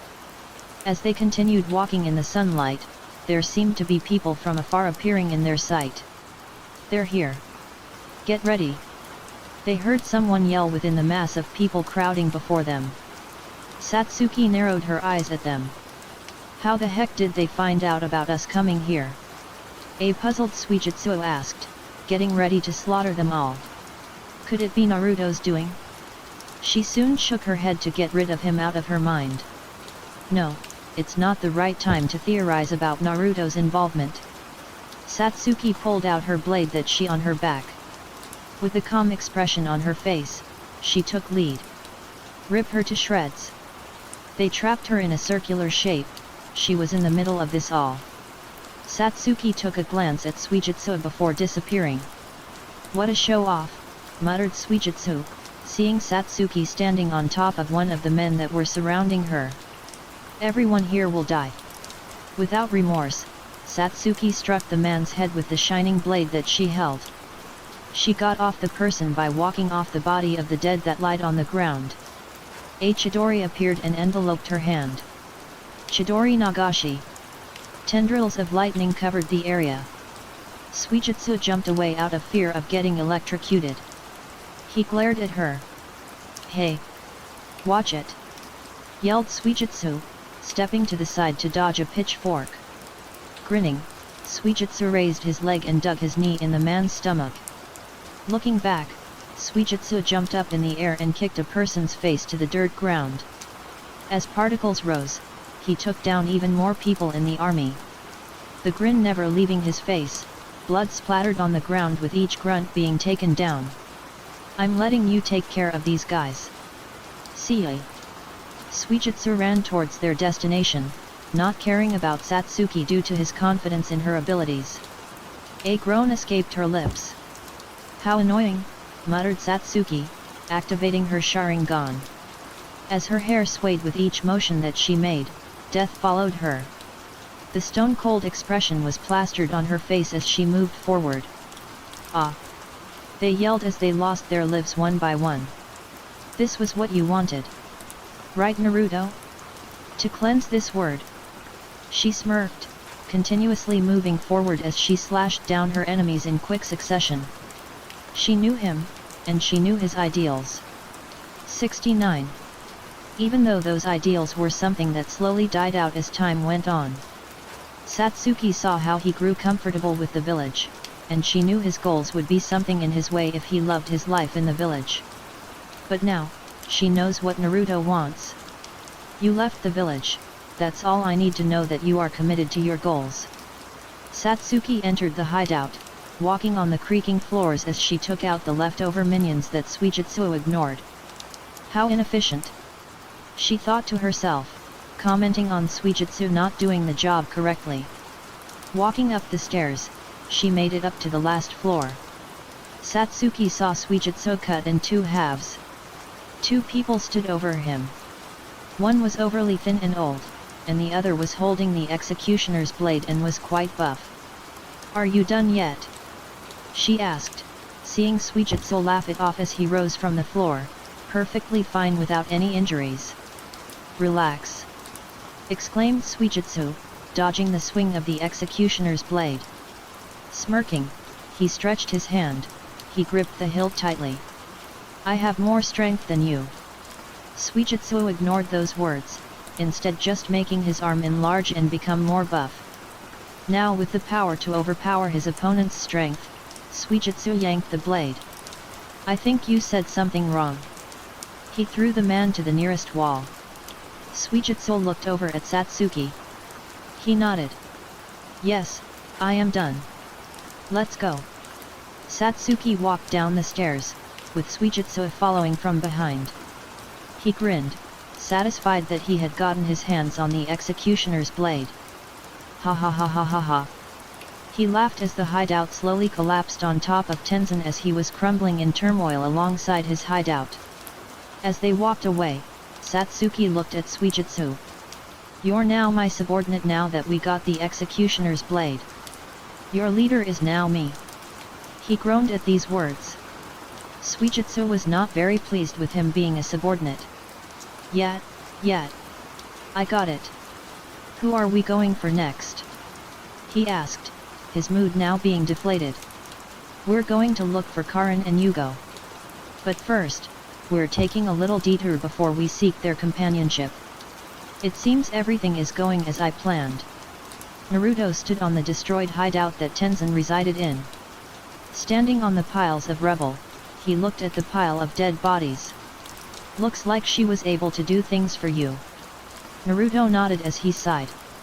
He arrived at the ruined palace a few hours after its destruction. "The Hashirama cells is taking too long to get accustomed to my body. I might actually die if it doesn't get accustomed faster." The effects of the cells were very apparent. Just yesterday, his paleness wasn't serious, but now the seriousness of this all has evolved even further than he had first imagined. "You shouldn't have swallowed that finger. It's costing you now," Kurama scolded Naruto's actions. Naruto ignored as he walked on the outside part of the palace. 7. Weaving a set of hand seals, Naruto expelled his jutsu from his mouth. Fire release, great fireball.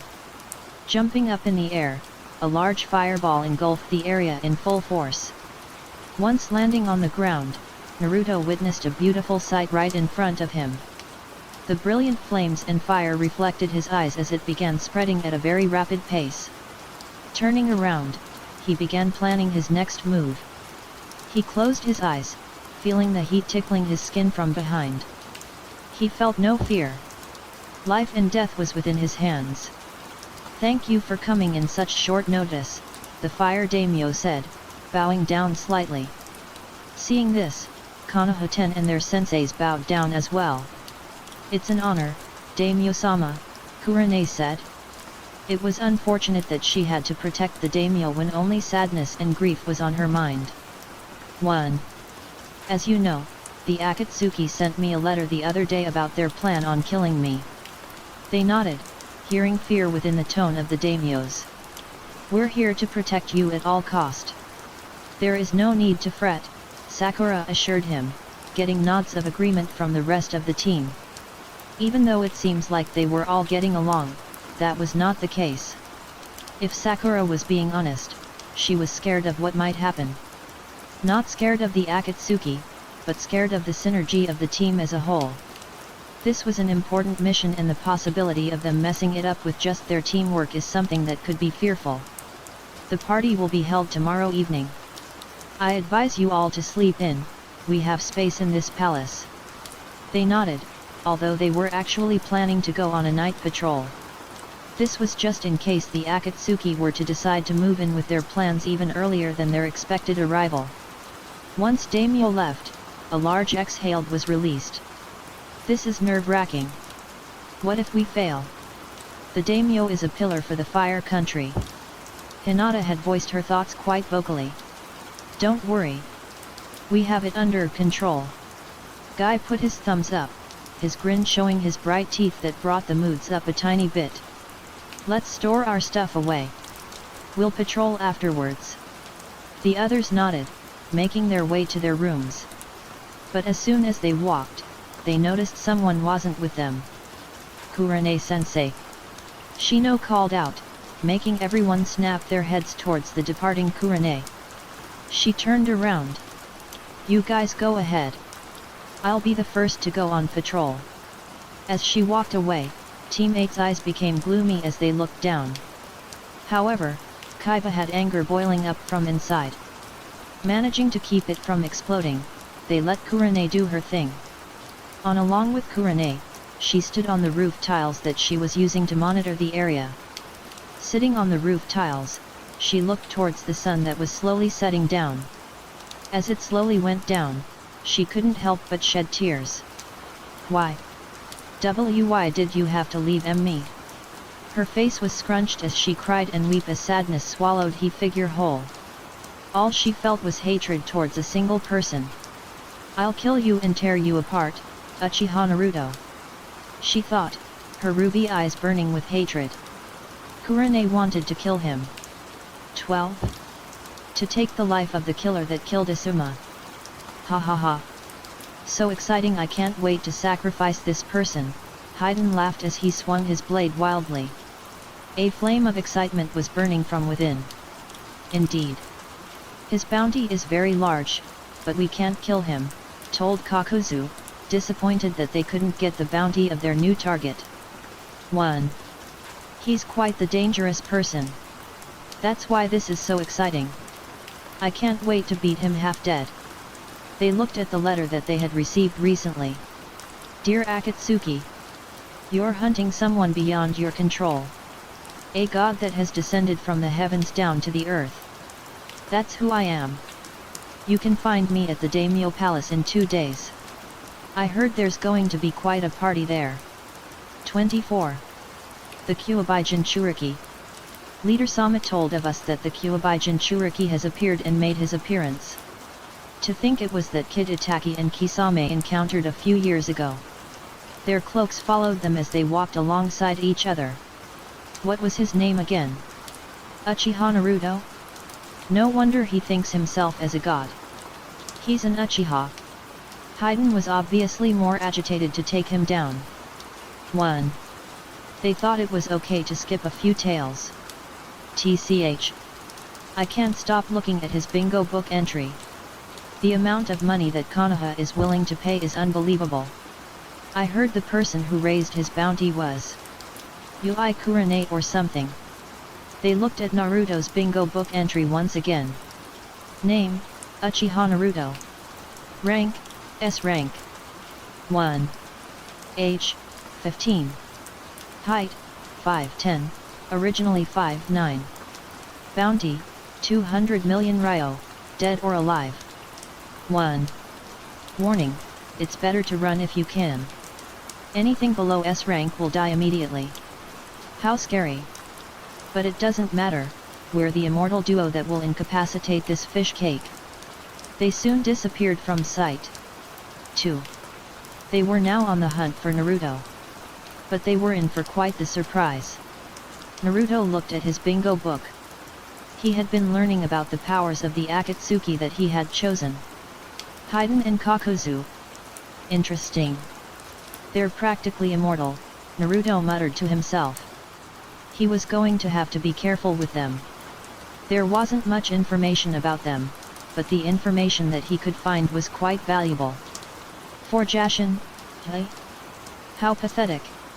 Naruto couldn't help but smirk at his own words. Plus, I'll show you how a true god operates. 6. This will be our positions for the event tomorrow, Kurane said. It seemed as though she was very serious with their current mission. Most of the team was positioned at the top of the palace.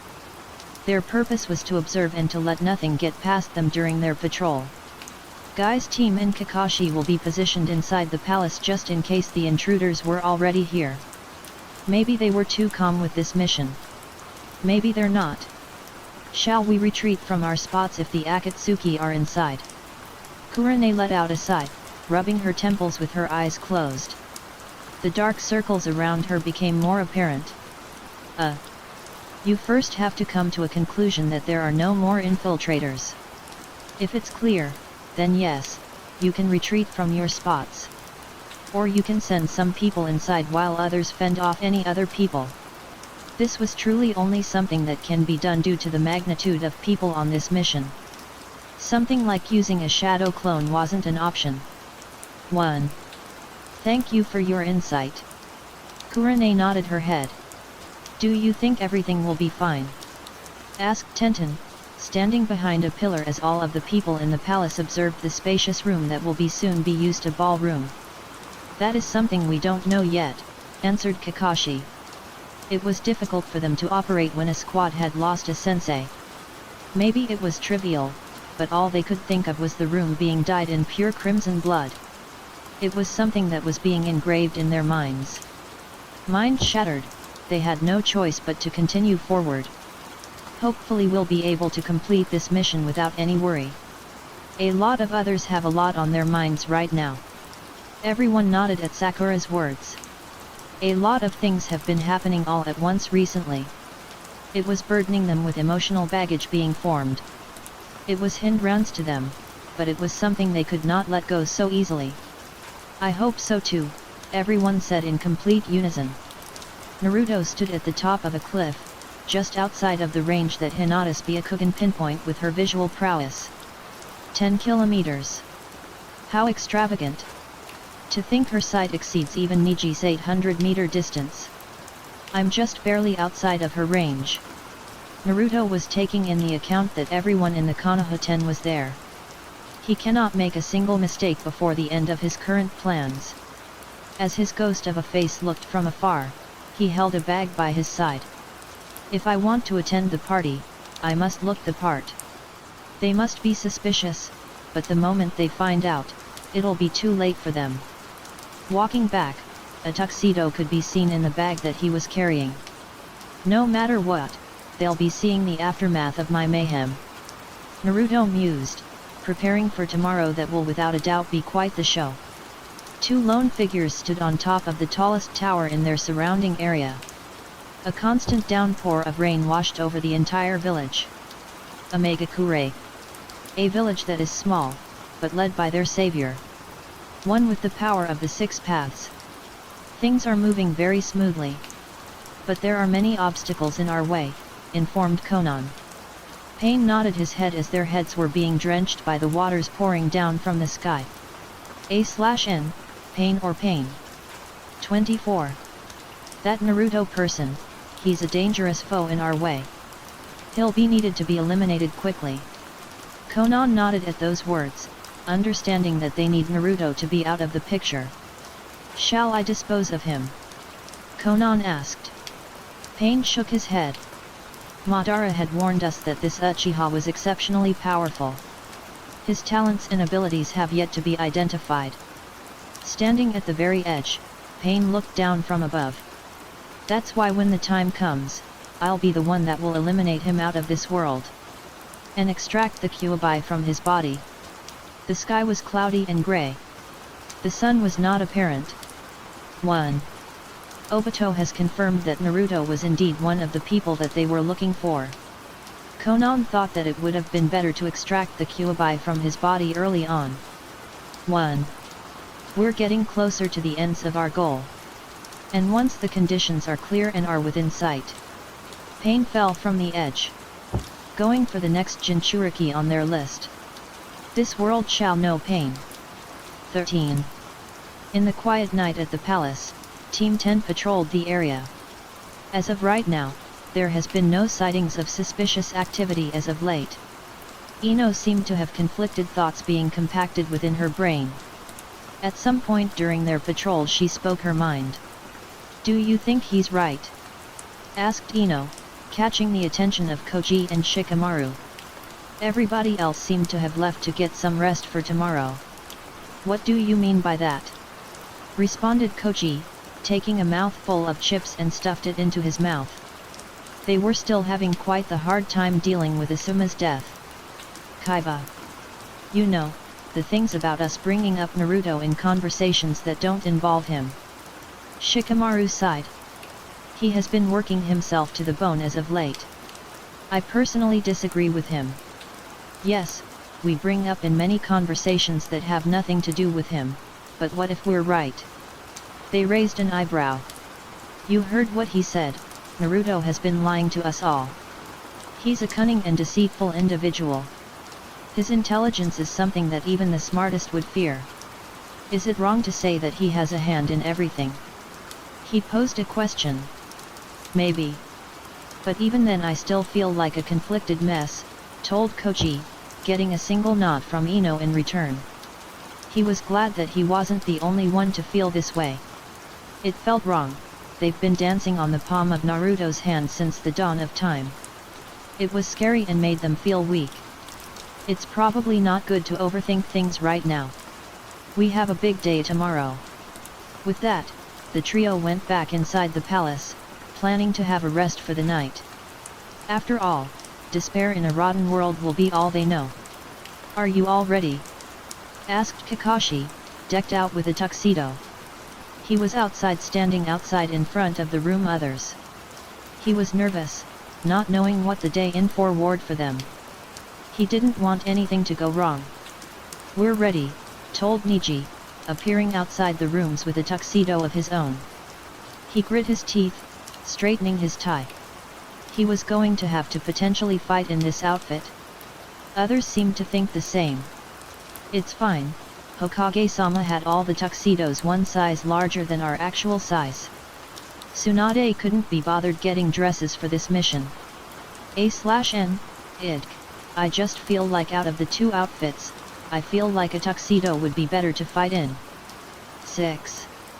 The others that were supposed to be protecting and patrolling the palace did not need to wear their tuxedos that they were provided. We should get going. The others are already in their positions. We don't want to lag behind. Everyone nodded, a serious looking appearing on their faces. All right, let's do this. Exclaimed Guy, ready for everything the world will be throwing at them.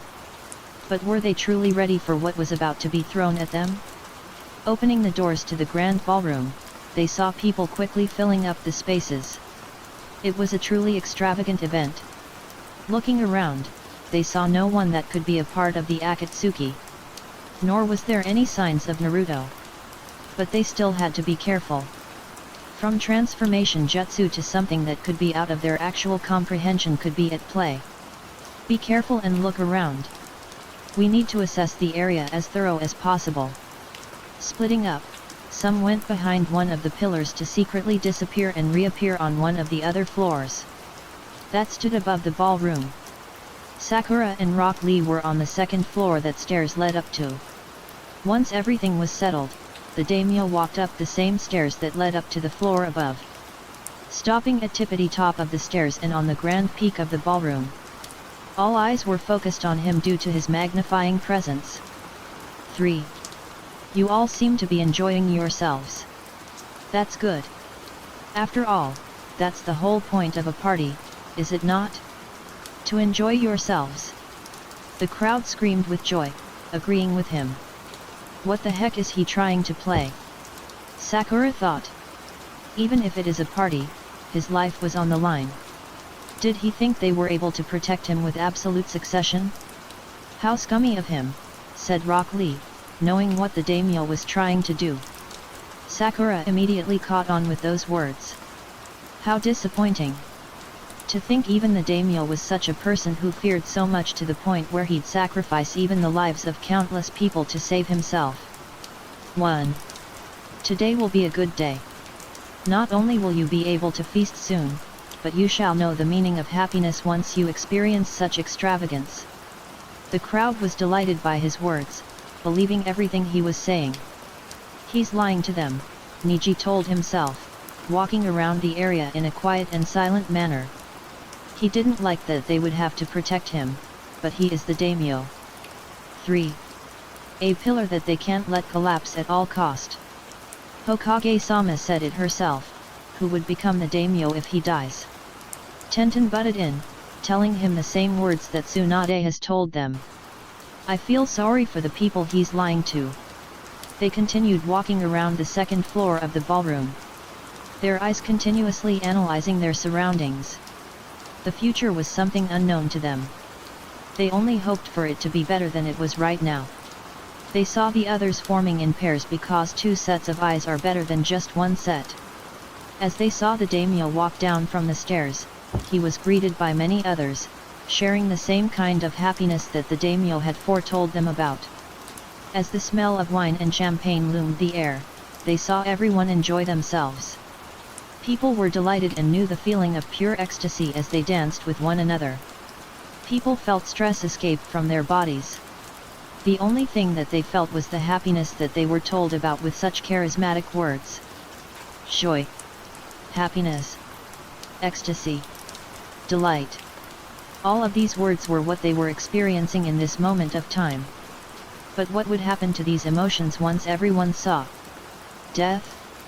Suddenly, a sound was unleashed. Everyone turned around, seeing 2 people with cloaks with red clouds embedded all around. The one with the 3-bladed scythe had tore someone's head off from their bodies. Haydn looked up, a devilish smile on his face. Ha ha ha ha ha. Maybe you were right. I am feeling happiness. Haydn yelled, jumping in the air and unleashed his wrath. Everyone started to move, preparing for a fight. Everyone. Be careful. We don't know what they are capable of. Niji yelled, gaining the attention of the others. He was right. They had to engage into the situation, but they couldn't get too close. Kakuzu got rid of the people that they considered nuisances. Help! Screams of help were cut short as they died soon after. Prioritize saving the civilians first. Guy yelled. They gritted their teeth. The daimyo made things way too difficult with setting up a party. Jumping to the first floor, Sakura channeled chakra to her fist. With sufficient strength, Sakura threw her a fist over 20 meters away. The air ripped as a shockwave was formed due to her devastating strength. Haydn and Kakuzu were pushed back from killing more civilians. Thanks. Rock Lee exclaimed, appearing in front of the civilians to take them away from the harms of the Akatsuki. Haydn grinned. Konoha shinobi, hey? How expected. Kakuzu remained calm, forming a hand seal before unleashing a devastating lightning attack. Lightning release, False darkness. Lightning shot from his mouth that was covered by a cloth. This was a B-rank jutsu that was powerful enough to pierce even the largest of boulders. But Rock Lee was simply too fast, disappearing and reappearing. His speed was at the constant speed of sound. Niji appeared from behind, attempting to attack, but failed due to Kakuzu seeing him and dodging to the right. "You're done." Kakuzu moved in for a kill, but failed due to the interval of his attacks. Rock Lee had snatched Niji away. Kakashi had appeared from behind, a Chidori charged up. He thrusted the Chidori into Kakuzu's heart, planning to take him out in a single blow. "Hey?" questioned Kakashi as he was knocked away with a kick.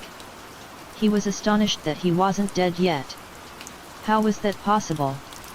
"You think a simple attack at my heart would be enough?"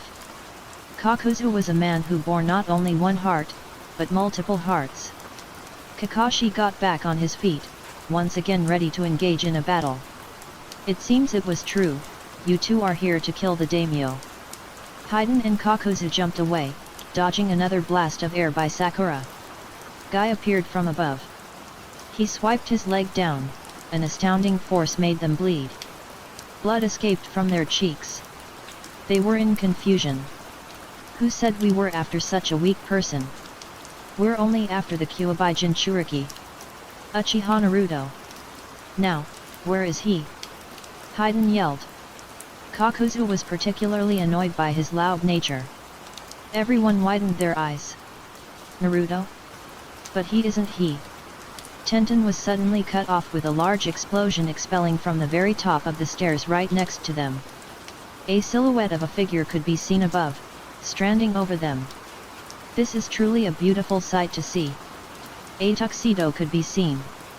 A pitch-black hair could be seen sway from the explosion that was clearing. 6. He wore a pair of glasses that glistened from the light. He had light tan skin. There was a head that he was holding by the hair.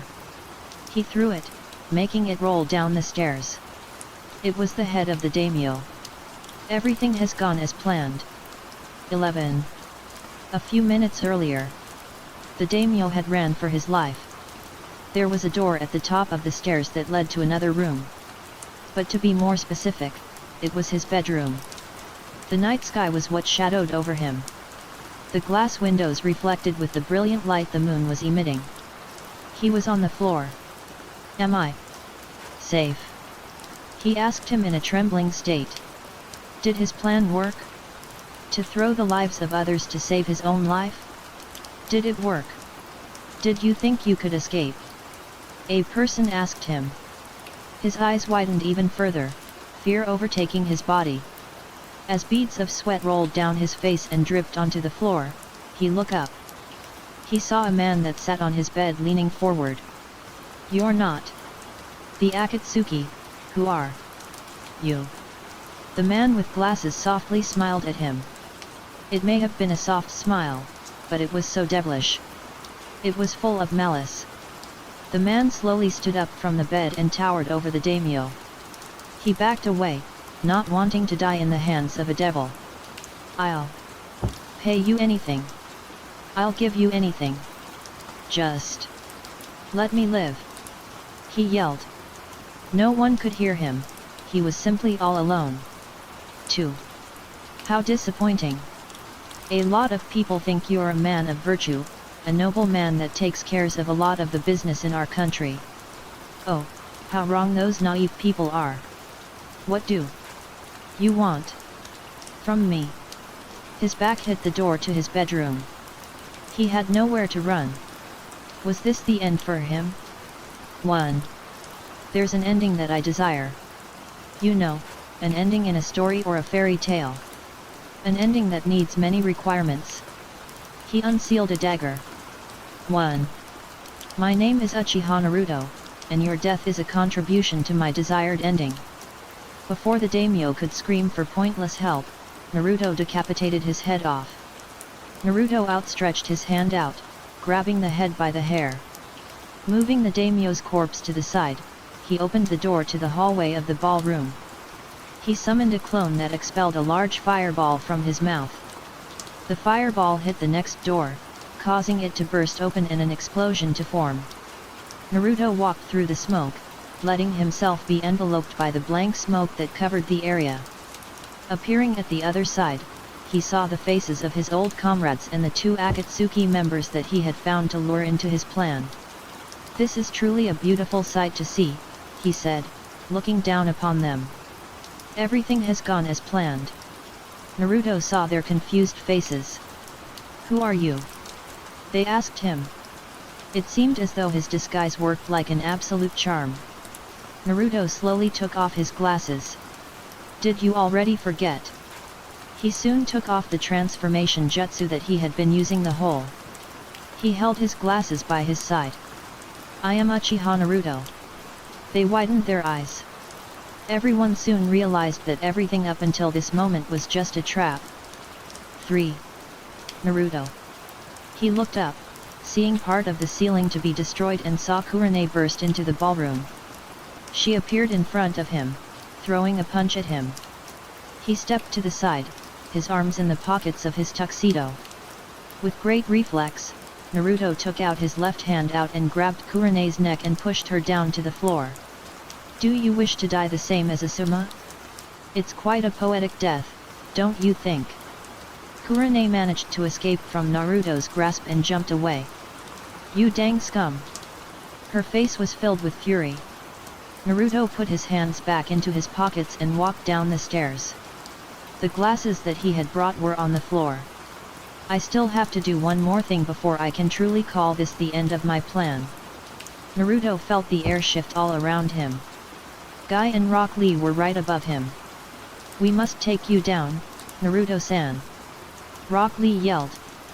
They moved their legs, swiping them down to potentially damage him. Naruto jumped back and landed on the railings on the stairs. Their legs were strong enough to destroy even diamonds that hid inside the world. "So what will you all do?" Naruto thought, dodging the 3-bladed scythe that Haiden held within his grasp. Naruto kicked him away. "I'll take care of him." "You take care of them," Kakuzu told Haiden. He wanted to protest, but Kakuzu jumped into action. "What a jerk!" Haiden yelled, jumping towards Kakuzu and pushed him away. He wanted to defeat Naruto himself. "He's my prey." Haiden swung his blade towards Naruto. Activating his eternal Mangekyo Sharingan, Naruto dodged the incoming attacks that Haiden was continuously throwing at him. "Stay still." Naruto said nothing in return. Jumping up, Naruto brought his legs up in the air, dodging the scythe that Haiden wielded. Naruto landed far away from Haiden. "Do you think you can defeat the one who descended from the heavens above?" Naruto kicked the blade away, causing Haiden to grit his teeth in anger. The air shifted from behind. Turning around, Naruto saw Hinata charging from behind to do their clan's signature technique. Everyone has arrived. Naruto thought to himself. 1. 8 tigrams 64 palms. Hinata began to twist and twirl in such an efficient and grateful way. Naruto took notice of this. "You've grown stronger." Naruto turned around and jumped, grabbing Haiden and threw him towards Hinata. Haiden widened his eyes. The heck? Haiden himself get attacked by 64 palms that Hinata was formerly intended for Naruto. Fortunately for Haiden, he managed to escape just before half of the needed Tenketsu was blocked. Naruto appeared in front of Hinata and kicked her away. He soon turned around and slashed Haiden with the 3-bladed scythe that he was forced to drop on the floor due to the number of attacks he had to endure. Reeling his arm back, Naruto threw a punch towards Haiden. He was sent flying back. 1. Naruto.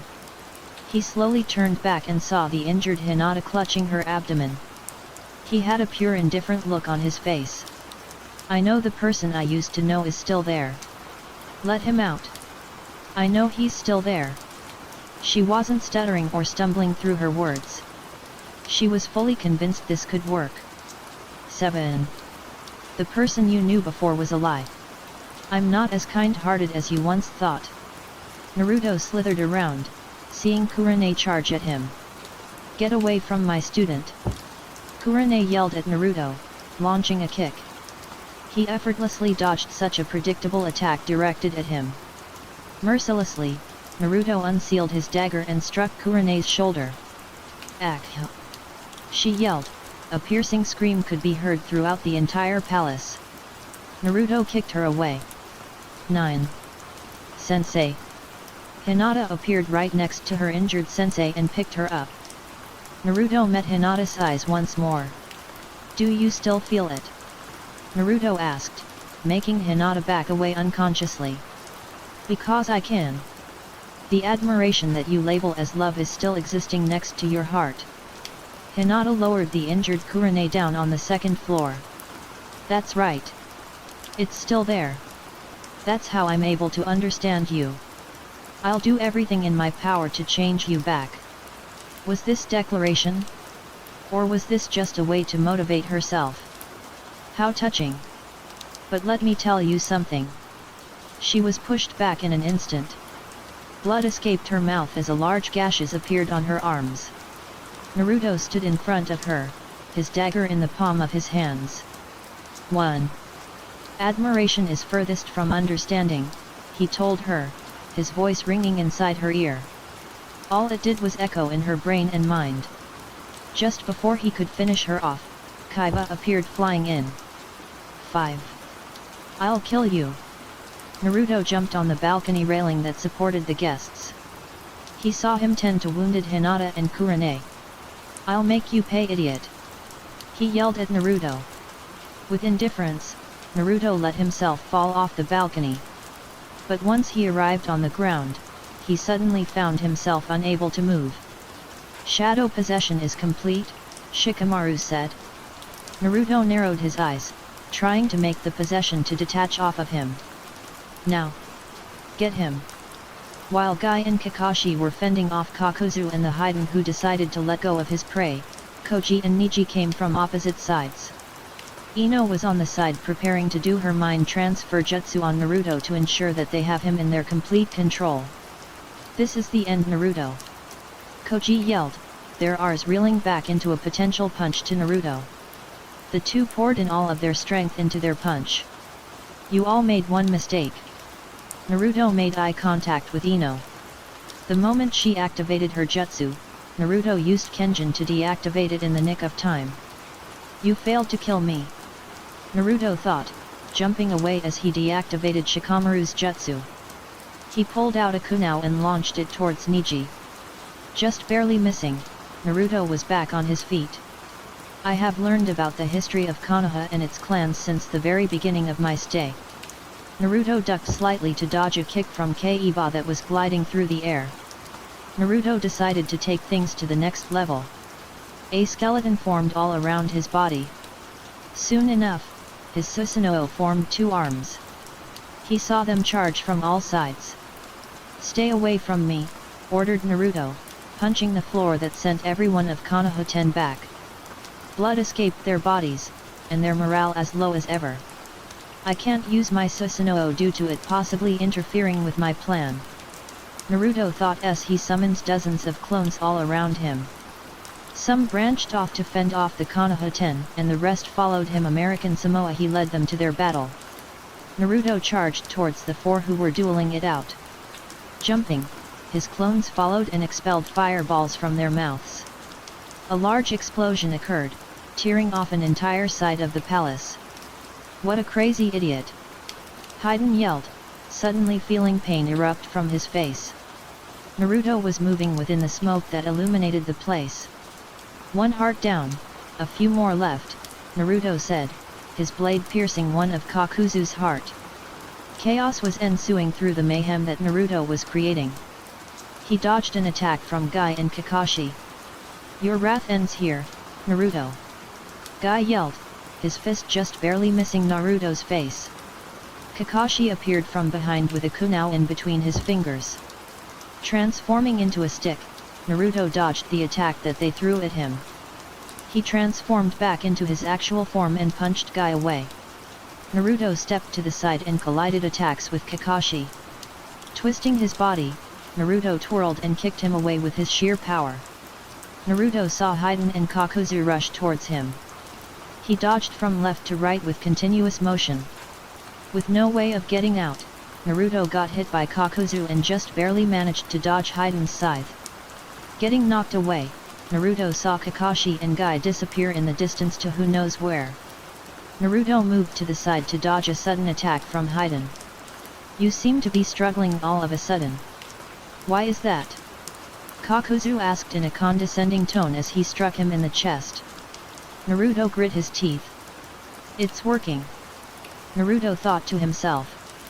He stopped dodging due to feeling pain that the unaccustomed Hashirama cells interfering with his body. This may kill him if it doesn't work, but it was worth a try. "Is that all you have?" Naruto asked. A demonic tone descended upon them as he jumped up in the air. His body shifted upside down as he punched Kakuzu away. Landing on the ground, Naruto gritted his teeth in pain. He had done an attack that was costing due to him doing it while pain covered his body. But this was the plan. "I'll forcibly bring out the power," Naruto thought to himself.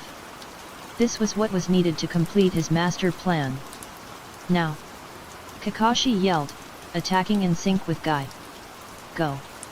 yelled Haiden as he and Kakuzu quickly reacting by charging towards Naruto as well. Naruto couldn't help but smirk. Summoning a clone right next to him, the clone threw the real Naruto up in the air.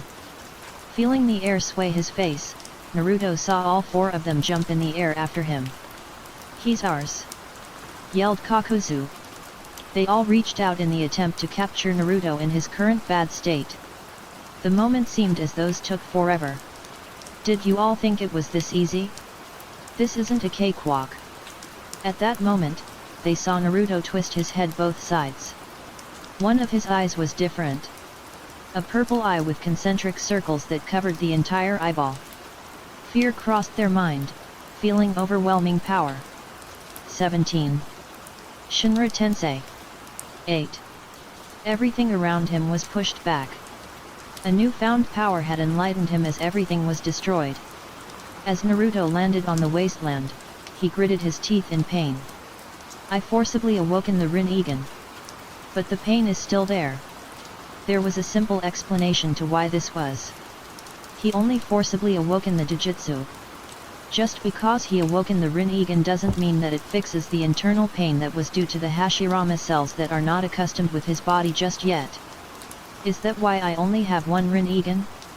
But even then, this power is incredible," Naruto thought, looking to the night sky. But there was one thing that he was sure of. Convergence. Divergence, I have it within my grasp. He mused, seeing the dust around him ripple and tear from one another. Haiden and Kakuzu rushed towards him. "That eye. They're the same as him," Haiden shouted, as they neared towards Naruto.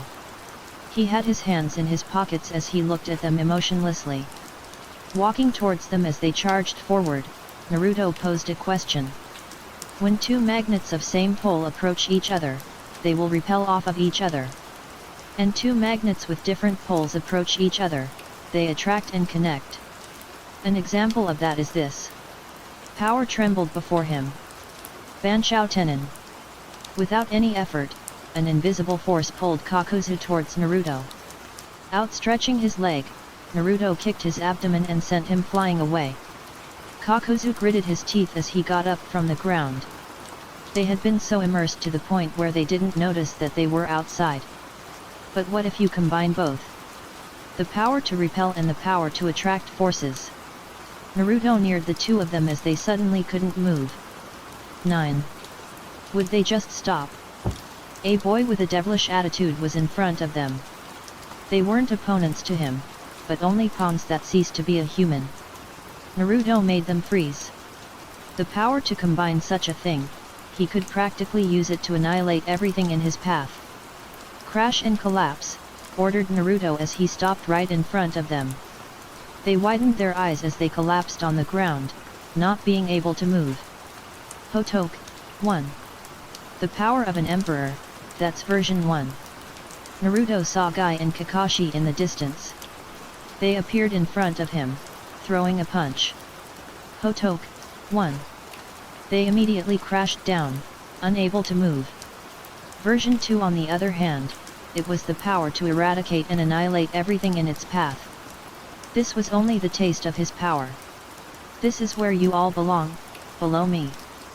3. Naruto stood over them in complete silence. He saw the pain coursing through their body.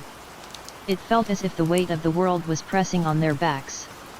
They had no control.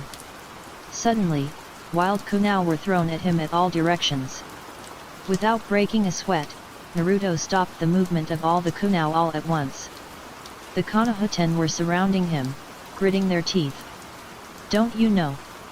Naruto asked, making the kunai blast away from his sight and towards the Konoha shinobi. He walked forward, releasing the constraints of his hotoke that he held on them. "It is I who shall bring peace and order," Naruto declared, appearing right behind Koji. Pulling him in with his Banshao Tenin, Naruto aggressively threw Koji towards the others. The others retaliated with a charge of their own. Looking back, Naruto outstretched his hand out, pushing them back with the power of his Rinnegan. He slightly gritted his teeth at his own carelessness. He was making an error. "I'm using too much power all at once. I need to control my output," he thought, seeing as though he couldn't unleash another technique with his Rinnegan. "A cooldown? Madara never told me of this." Even after death, he kept his secrets with him. Jumping away, Naruto tried unleashing another technique again.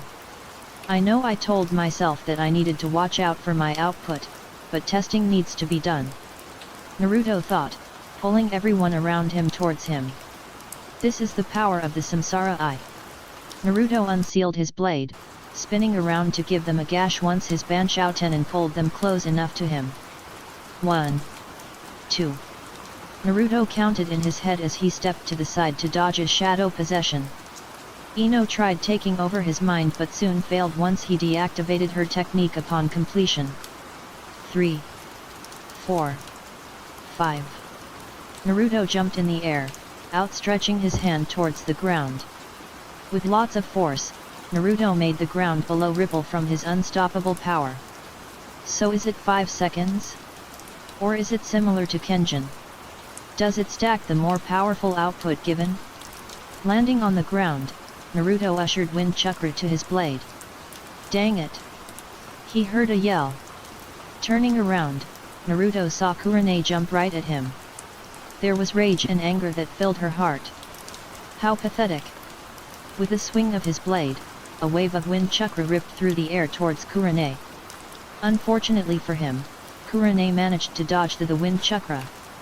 Just a bit more. Kurenai internally yelled from within. Twisting her body, she placed one foot on the ground, creating a small crater on the ground due to the pure magnitude of her power. The wind ripped and tore once she launched herself towards him. 7 seconds, Naruto said, a force was created that pushed Kurenai back. Just because you all band up together doesn't mean you can defeat me. Naruto alone stood on the top. He slowly walked up towards the others. He looked back because of air shifting from behind. Naruto saw Haiden and Kakuzu swiftly maneuvering towards him. You and these Konohanins have something common that are uncanny. Naruto didn't have a look of fear or surprise. He was simply tranquil. You're all so weak. The zombie duo jumped in the air, gliding towards them. They screamed at the top of their lungs, anger surging through their bodies. Naruto simply stopped them in mid-air, causing them to widen their eyes. The Uchiha appearing right in front of them while they were in the air. Outstretching his arm, Naruto used Shinra Tensei to pull back his blade that he had dropped on the endless craters on the ground. Naruto's arm was in between the torso of Haiden's and Kakuzu as the blade flew towards his hand. The blade flew and halved Haiden's body in half. Ha ha ha. You think this is enough? Without mercy, Naruto swung his blade diagonally, blood splattering as Haiden's head fell towards the ground. Naruto kicked Kakuzu away. Landing on the ground, Naruto swiped the blood off his face and pierced the decapitated head with his blade. You're going to watch everything be destroyed. You all truly did everything for me. With this, everything will be going smoother. The head narrowed his eyes. The heck do you mean? What the heck do you mean by everything will be going smoother? Naruto gained a psychopathic look on his face. It was terrifying and chilly to the very bone. What happened to him? Don't misunderstand, Haiden. Your existence as a ninja and individual serves you no importance. Naruto saw Guy and Kakashi appear from above. Easily dodging, Naruto was having a leisurely stride. Yours and Kakuzu's existence was merely reduced to a flimsy tool. One that I could throw away the moment you rust and become useless to my cause. Naruto looked at Haiden observantly. 2. And let me tell you. Naruto slowly moved his arm up, the blade that he held being shown to everyone. The upside-down head saw his psychopathic expression even closely than before. You were a very exceptional tool. Naruto threw the head of Haiden away, dodging and weaving attacks from Guy. Just a bit behind him was the trivial Team 10. His eyes narrowed. Numbers. Probability. Teams. Intelligence. Skill. Talent. Naruto hurled his glistening blade towards the night sky. The many stars that shine throughout the night. All that and it will amount to nothing. Naruto hollered, pushing his arms out to his side with a claw-like grip. Everyone in the immediate vicinity was tugged by the absolute invisible force. Failure is the only thing you are leaving this place with. Everyone was getting closer to Naruto every moment. The Honored One motioned with his hand and caught the blade with utter ease. 1. His blade fluttered, ripping and shredding the air, and annihilated everything in his path. They dropped to the ground, feeling the overwhelming pressure that Naruto had outputted. No one will stop me. Naruto saw Koji get up from the ground. He was battered and bruised. There was no empathy in Naruto's eyes, but one thing was there. 1. Indifference. What the heck happened to you? Koji roared, appearing right in front of Naruto. There was a large gash on his chest that he had sustained from Naruto. What happened? You were fooled by me. Naruto leaned back, dodging a punch that crash-landed on the ground. Just before he could strike and give Koji an instantaneous death, pain ruptured from his abdomen. Gritting his teeth, Naruto placed his hand on the ground and entered a crouching position so he could regain his balance almost immediately. Sakura, whispered Naruto, a sharp glare shot at the pinkette. He saw her face as he got up from the ground. It was full of determination yet so full of weakness. I don't know what happened to you, but I don't care. She huffed, gripping a kunai tightly in her petite hand. The fresh breeze synced with the silence. We might not have the ability to beat you, but we'll talk some sense into you. Sakura pressed her fist into the palm of her hand, cracking them. Taking a deep breath, Naruto closed his eyes. I suppose this is the path you have chosen. Slithering his hands into his pockets, one could see how much Naruto had terraformed the land with his Rinnegan. And one could see how torn his tuxedo was. 1. His pants had been torn to the point where one could mistake it as some fancy-looking shorts. The forearms of the uniform had been slightly torn as well. She stiffened at his words. What was he trying to say? The 3 Jonin senseis that were previously dismissed appeared from almost all sides. Sakura saw this and filled in the last side. This may have been the path you are pursuing, but, Naruto paused, a smirk creeping up and reaching his lip. It won't change anything. Lightning formed around his eyes. Jonin. 5. This feeling that he was getting was surreal. He felt the combination of Jonin and both of his Jujutsu become something beyond a normal person's comprehension. 1. Shinra Tensei. The basis of the earth, the ground, was once again destroyed as power pulsated through his body and mind. Naruto felt unstoppable and indestructible. The human body always has a limit, Naruto turned to everyone present. And it seems you all are starting to reach it. He too had a limit. But there was one major difference between them. His limit was far higher than all of them. From his peripheral vision, Naruto saw Kaiba rush towards him. "Don't underestimate us. You jerk." He saw him and Akamaru team up with such determination. How touching. Naruto thought, tendrils of lightning soon enveloping his blade. He sprung towards Kaiba and his pet dog. "I still can't use another ability of the Rinnegan. I couldn't have used too much power, right?" Naruto asked himself as he whipped his blade to block an attack from Kaiba, electrocuting the Inuzuka in the process. Landing on the ground, Naruto entered a rolling formation. Just as he got up from the ground, Naruto heard a loud chirping sound. "He's trying to kill me, huh?" Naruto saw Kakashi with his Chidori. The ground demolished with each motion that Kakashi made. 1. The Chidori reflecting with his eyes, Naruto raised his hand out, stopping Kakashi in mid-air. He had used yet another Rinnegan technique. Using Kenjin to neutrify the Chidori, Naruto kicked Kakashi away with his chakra-enhanced leg. He had no mercy when it came to fighting them. 2. Now! Shikamaru yelled. Naruto widened his eyes as everyone gathered around him. They had jumped towards him with the intention of ending his life. Did Shikamaru plan this part out? Naruto mused to himself. No. This is no time to think about probabilities. I must act fast. Naruto felt the wind brush against his face and body as he created a clone to throw him away from harm's way. Shoot everything you have at him. Shikamaru yelled once more. He was taking lead and it was somehow working. He was the strategist of the team. He knows about the intervals. Naruto had concluded in quick succession. Rock Lee appeared from above Naruto, moving at sonic speeds. Just a few more seconds. Naruto thought. He had outputted more power into the Hotoke than he had wanted to, but it was all due to his instincts in survival. As bandages slowly wrapped around Naruto, he made up his mind. With this, I'll destroy everyone. Naruto thought, power emanating from his very body. A bright glow emitted from his finger. It was a condensed point of energy. Hotoke, 2. Hurling the Hotoke towards the ground, the condensed point enlarged and annihilated everything once it reached the crust of the earth.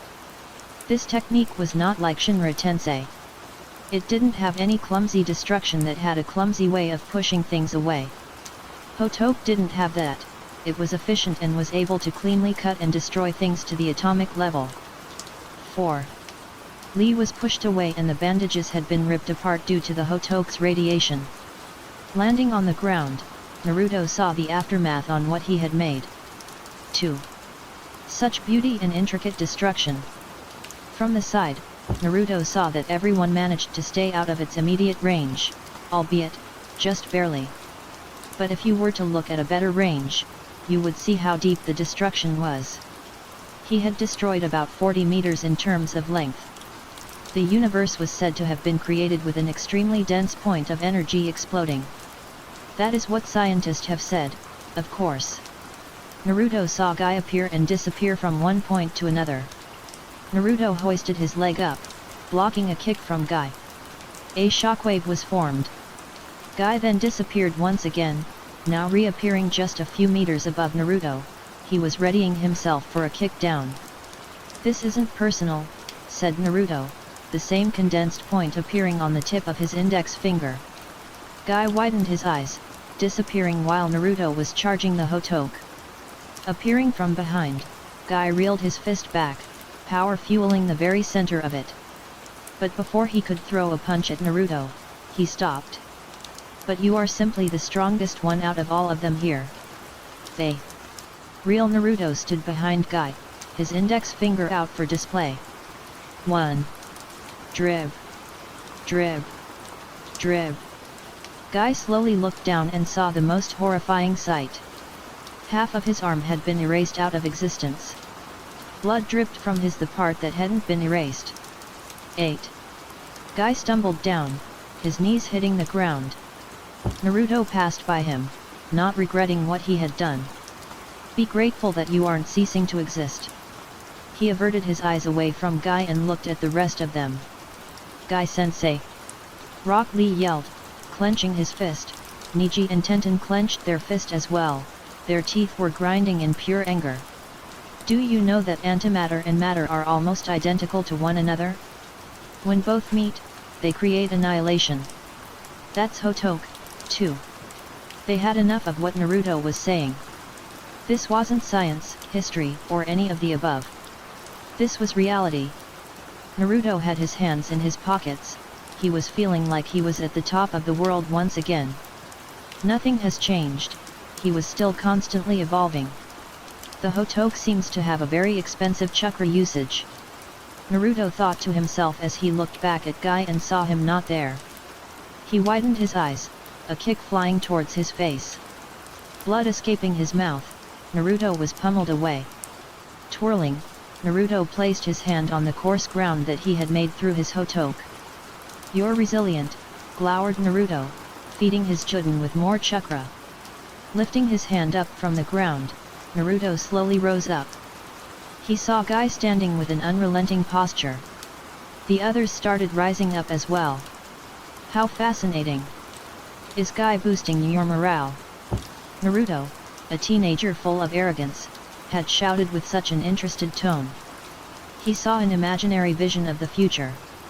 All Konoha shinobi were standing by Guy with much insistence. A deadly aura rose from Guy. Is this the result of banding together? I wonder what it would like if this was the world in front of me. Naruto stepped back, avoiding the shadows that Shikamaru were possessing. 1.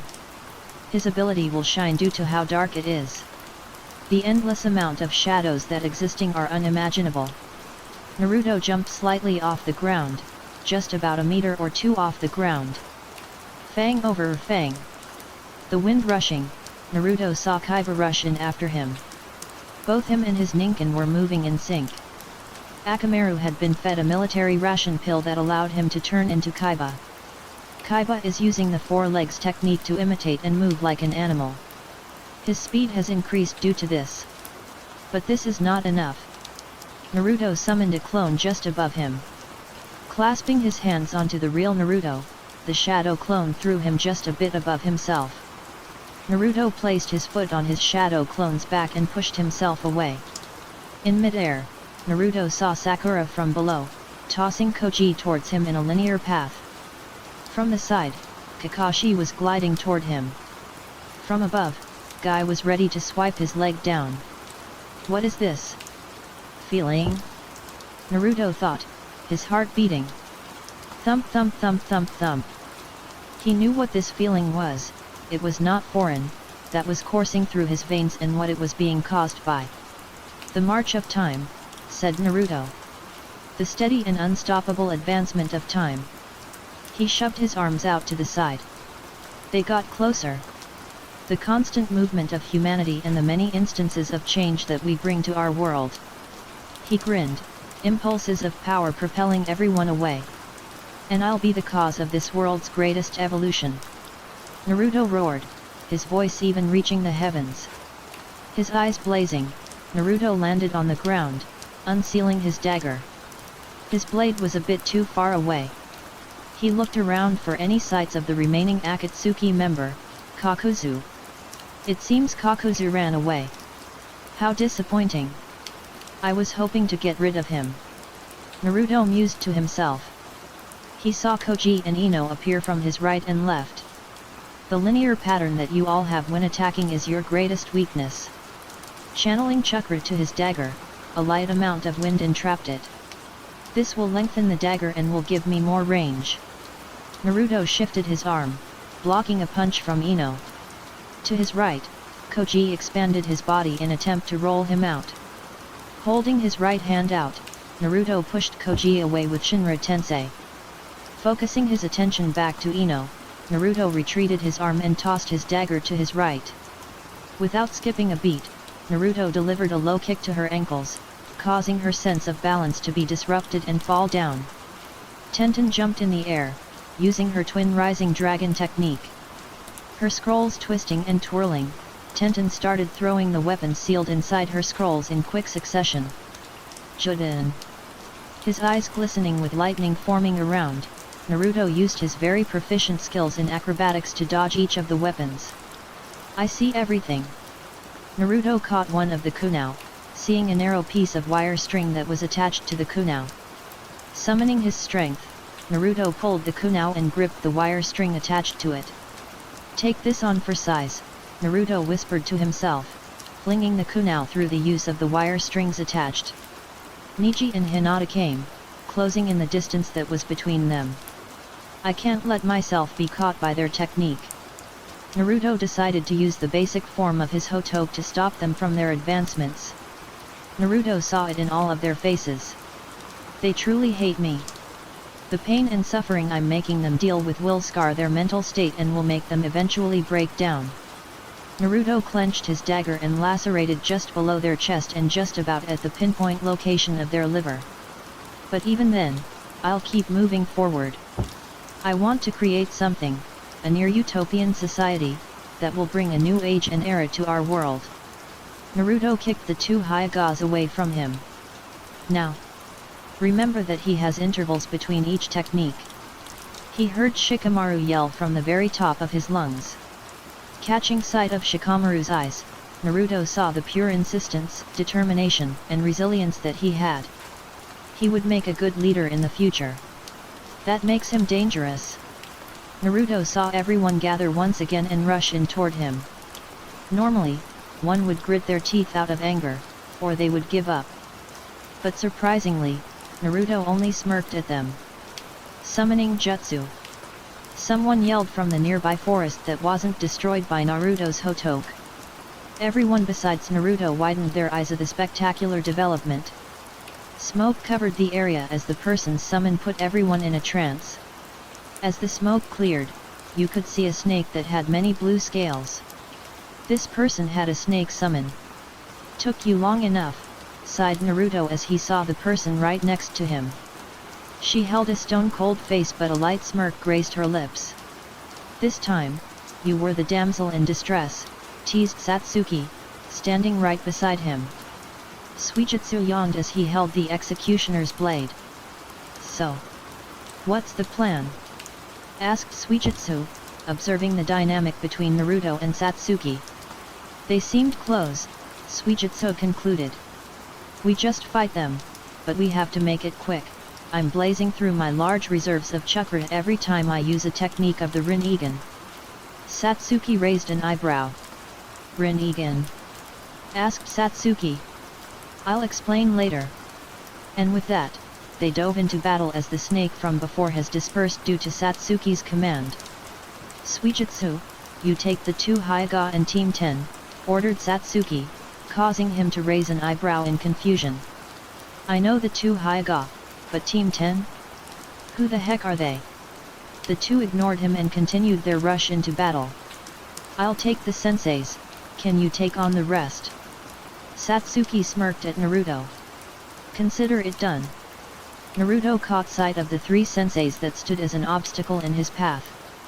Guy was tended to and now had a bandage wrapped around the arm that had been erased. Naruto stopped in his tracks and stood still. Even now, you continue to defy me. I'm warning you, you won't make it out of here unscathed more than you all already are. Naruto got into a stance, channeling chakra to his seal. Who knows, you might even die by my hands. A familiar cloak appeared from the seal, it was tattered and messy beyond belief. No matter what it takes, we'll kill you, declared Kakashi, pulling out a kunai from his holster and got into a stance as well. They had anger built up from inside. And soon enough they will unleash that anger into the form of strength. The strength to maybe overcome the embodiment of talent. The coarse ground once again ruptured from their power as they leaped towards Naruto. The cloak shadowing over his body, it fluttered as Naruto flung his dagger with efficient and fluid movement that someone would be envious of. The dagger, that was entranced with wind chakra, sent waves of wind towards the three senseis.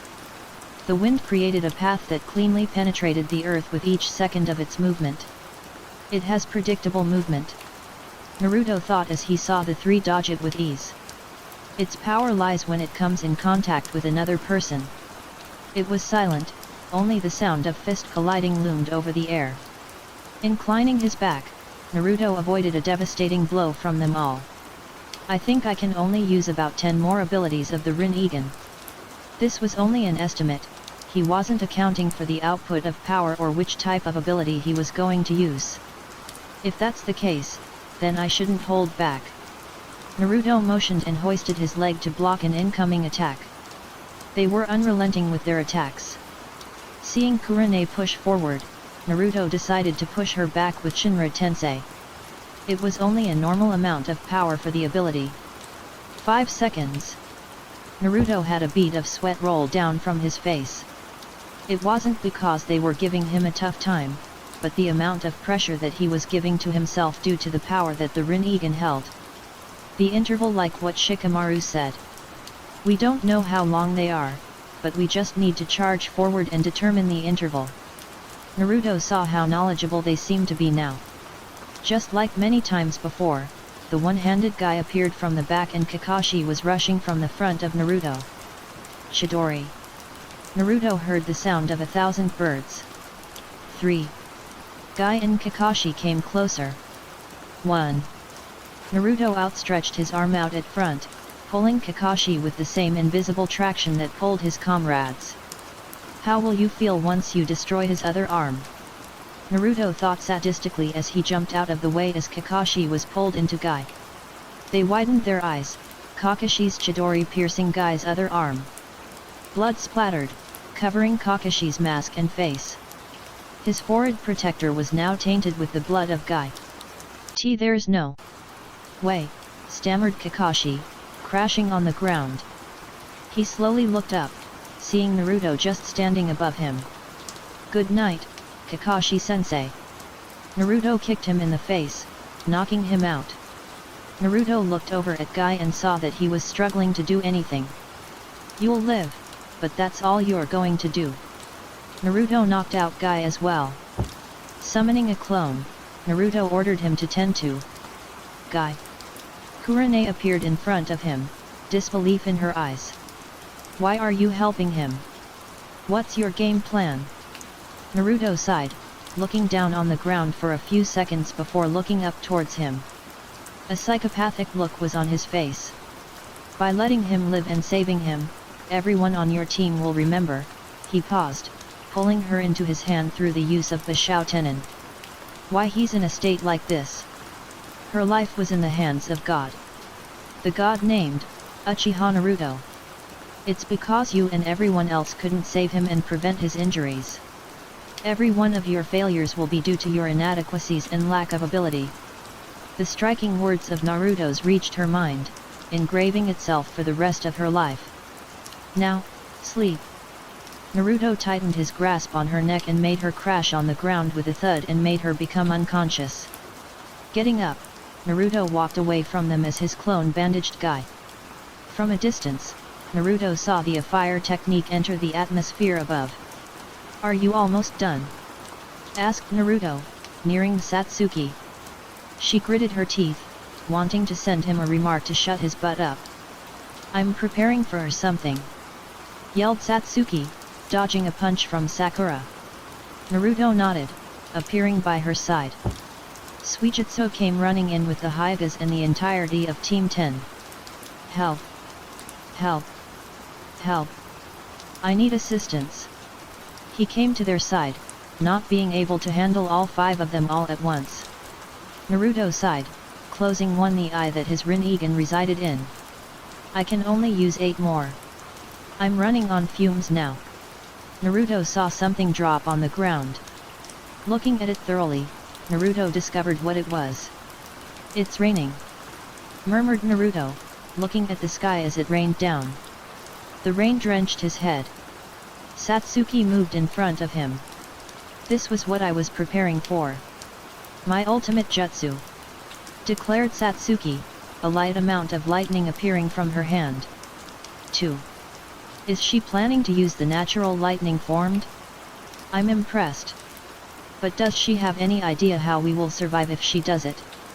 Naruto turned towards Suijutsu and gestured for him to walk close to him. What's the matter? And how will we survive that? Suijutsu questioned, pointing at the thunder that Satsuki was about to wield. That's why I'm here, to protect you guys and to also protect myself from her destructive attack. A familiar grey hue rose and enveloped them. Armor formed all around them to encase them from the incoming attack. Everyone!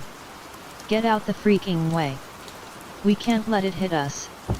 Kaiba yelled out to everyone. They all turned around and started running away. Hurry up and unleash your technique! Suijutsu urged Satsuki. She gritted her teeth, wanting Suijutsu to shut his mouth up. I know. Satsuki yelled back. The thunder formed into a form of a dragon that had the destructive power to destroy a small mountain. I'll pitch in. Naruto held out his hand, pouring in as much power into this one technique. An imaginary force began shaking the surroundings. Banshao Tenin.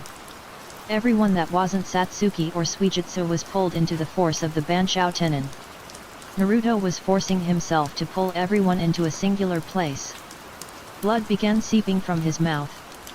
He was pushing himself to his limit. Behold! Kirin! At the speed of light, the dragon flashed in dove and hit the ground in the blink of an eye. An explosion occurred, a brilliant blue washing over them. The power of the clap of lightning leveled the whole area. Rubble flew all over the place as the explosion slowly cleared. As the combination of smoke and dust cleared, the grey Susanoo could be seen. Crap! I pushed myself. Naruto thought to himself, his Susanoo full of cracks that the power of Kirin had caused. Letting go of the Susanoo, Naruto saw Satsuki and Suijutsu using their arms to protect themselves. Are you alright? Asked Satsuki, seeing Naruto in his current state. He was still pale from before, but the pain was reducing. Yeah, I'm alright. Satsuki was going to rebuke but noticed that Naruto was about to fall over. Seeing this, she decided to do something. Going in front of him, Naruto fell over and crashed onto her back. Thank you. Naruto could barely speak. He was tired due to many reasons. He had been exhausting himself for the past few days. He needed a break. Let's go, said Satsuki, eyeing Suijutsu, who nodded right back at her. Satsuki. Not too far away. From here is my old house that I used to stay in. You'll know it when you see it. As they walked away, a few people from Konoha-ten rose from the ground that had endless debris. Hey! Kaiba yelled out of pure anger. Come back here! He snapped, numerous amounts of injuries and cuts all over his body. His words were empty to Naruto's ears, choosing to snuggle his head into Satsuki's shoulder before crashing asleep. I am here again, commented Naruto, finding himself right below his younger self. His younger self looked at him as he stood on top of a pile of bodies. You are. His younger self gestured for him to sit by him on top of the piles of bodies littering this part of his mind. Accepting, Naruto walked and stumbled through the bodies of people that were scattering around the mindscape. Once making it at the top, Naruto sat down with his younger self. You seem to be doing good, and, of course, your arrogance and your self-importance. I don't know about the latter, though. Naruto rubbed his temples at the words of his younger self. It's needed. I figured out why the current leader of the Akatsuki made it so far. His younger self nodded and hummed, agreeing with his words. He played God, that's why, hey? You know, you two are more alike than you think. Or, should I say, us, I mean. We may actually see ourselves as quote-unquote gods. Naruto stayed silent, opting to listen to his younger's words. But we're doing good. The future that we seek is slowly turning into fruition. Naruto nodded in agreement, imagining a place where perfect harmony shined. It is. No other words escaped his mouth other than these two words. It was true, the future that they wanted was coming to life. All they need to do was take just a couple more steps before it was complete. You know, you're going to make people sad along the way. Naruto nodded, staring off into the distance of pure nothingness. I know. I've fully accepted that truth. But in the end, everyone will be happy. This is the right approach. Through the use of negative emotions like hate, fear, anger, sadness, I'll be able to maximize the amount that will be happy. This is what will produce the greatest number of results in the end. Naruto had a warm, but small smile on his face. How twisted. I think it's time for you to leave. After all, you only took a small trip here. Naruto nodded his head, seeing as he was slowly disappearing for this space and was slowly waking up from his slumber. 1. Naruto slowly opened his eyes, seeing a wooden ceiling. Getting up, he saw that he was in his old room back when he was younger. The rays of light shined on him. It seems she found it. Naruto mused, getting off of his bed and into the bathroom. He looked at himself and saw that he was still in his uniform from when he was at the daimyo palace. Taking off his clothes, he began showering himself.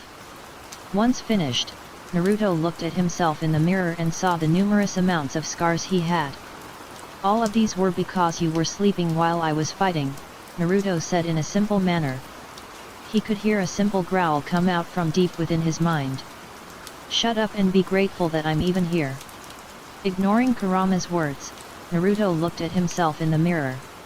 Naruto saw how unhealthy he looked from the mirror. He had lost a lot of weight due to lack of eating and sleeping. But he still managed to keep most of his skinny lean body. Going back into his bedroom, he took out some clothes and wore it on. Walking out to the kitchen, Naruto saw Satsuki sitting alone at the table with a cup of coffee. They made eye contact before she commented. You're finally awake. A slight smile graced her face as he tried looking for food. He heard a sigh from behind. 3. I made coffee. You can have some.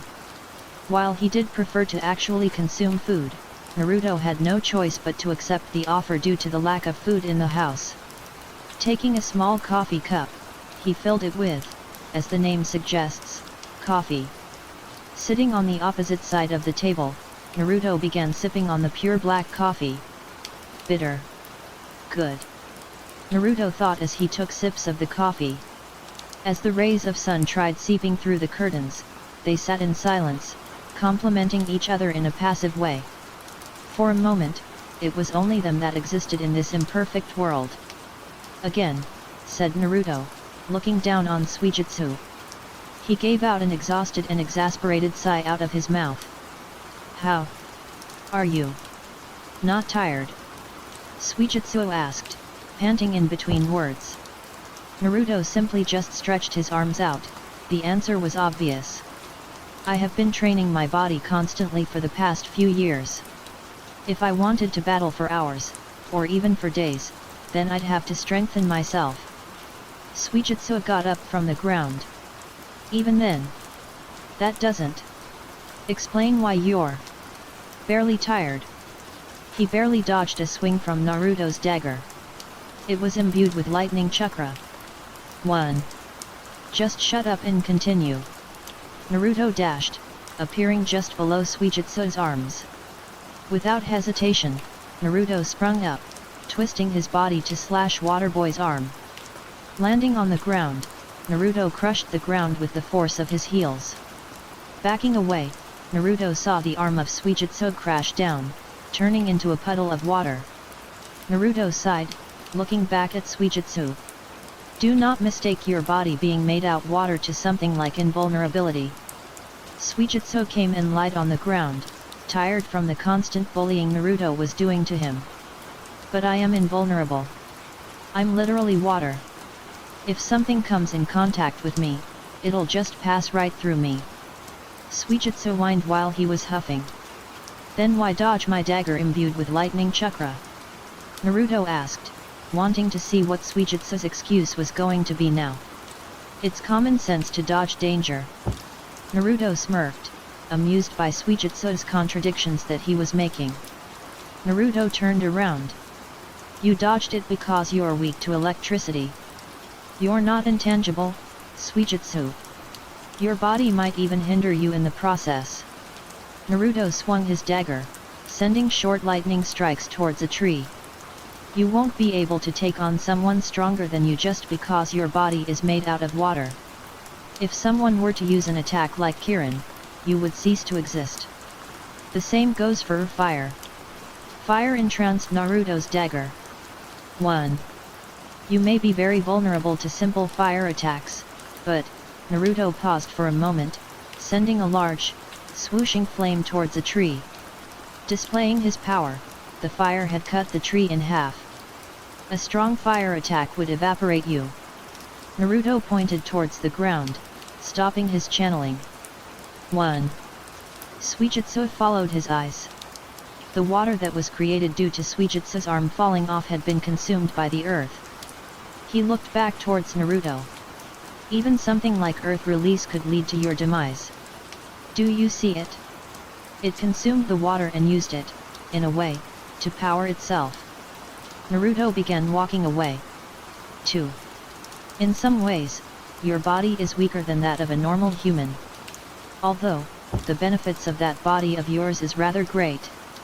Squad 8 stood right over Guy in his hospitalized uniform. A solemn feeling was looming through the quiet air. They clenched their hands together to form a fist. Was this how Squad 10 felt?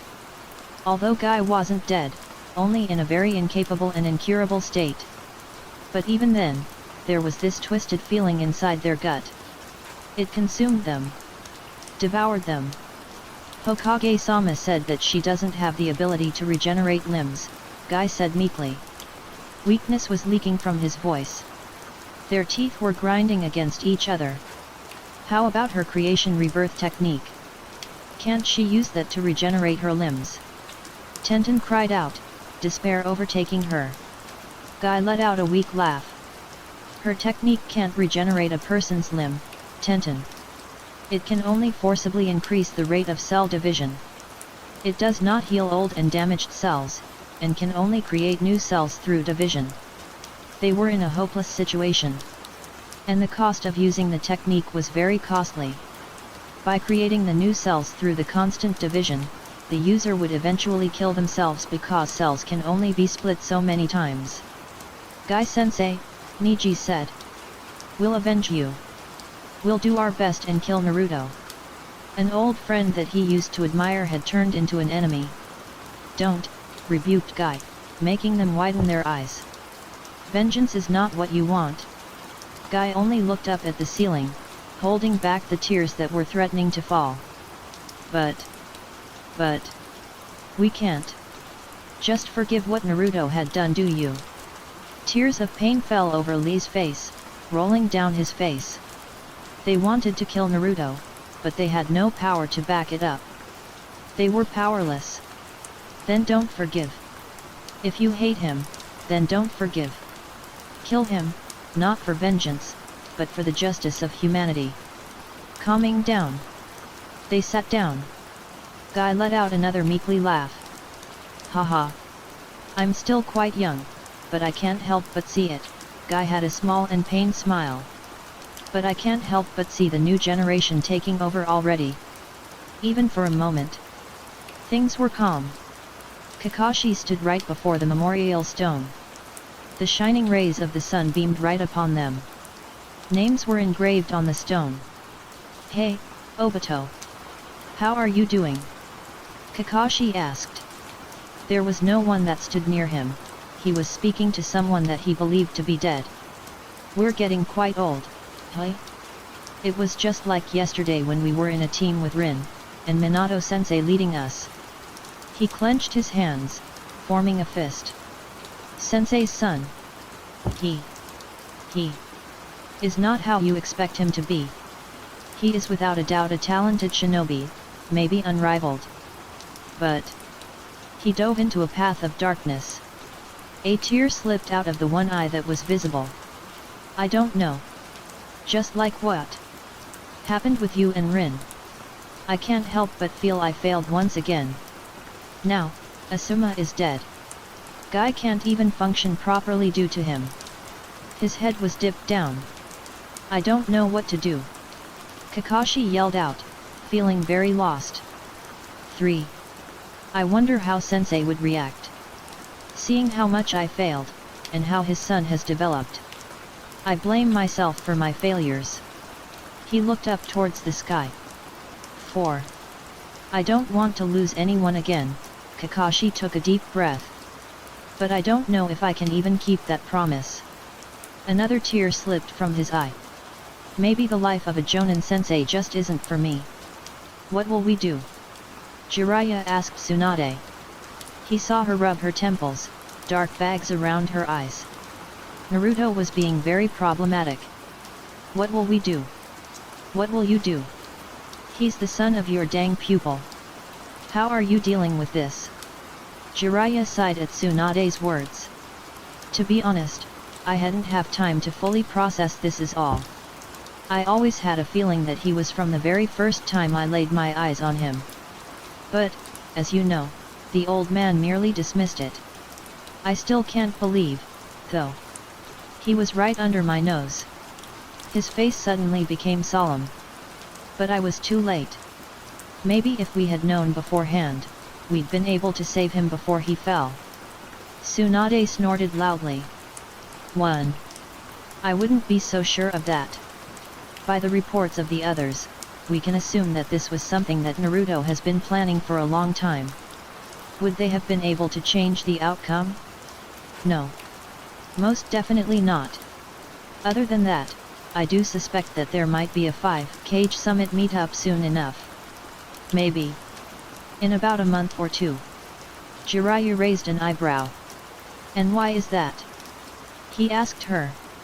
Naruto killed the daimyo, yes. Jiraiya nodded. Although him killing the pillar of our political affairs is quite enraging, we'll have to deal with it. The mood became more serious than before. Even though the daimyo of the fire country has died, we Tsunade pointed towards a map of the elemental nations have gained some important knowledge involving Naruto's current plans. Jiraiya was curious. What do you mean by that? Did Naruto accidentally reveal his plans? A slip-up? Tsunade shook her head at those questions. No. This wasn't a slip-up made by Naruto himself. He has been very open with his intentions. Naruto has killed the fire daimyo, what's next? Jiraiya widened his eyes in realization. Are you trying to say that Naruto is going to try and kill all daimyos of the elemental nations? That seems absurd. Do you know how many enemies he'd be making? That's practically suicide. Tsunade nodded, ignoring his constant yelling. 3. No matter how far-fetched it sounds, it's our best bet. Why tear down one pillar when you could tear them all down?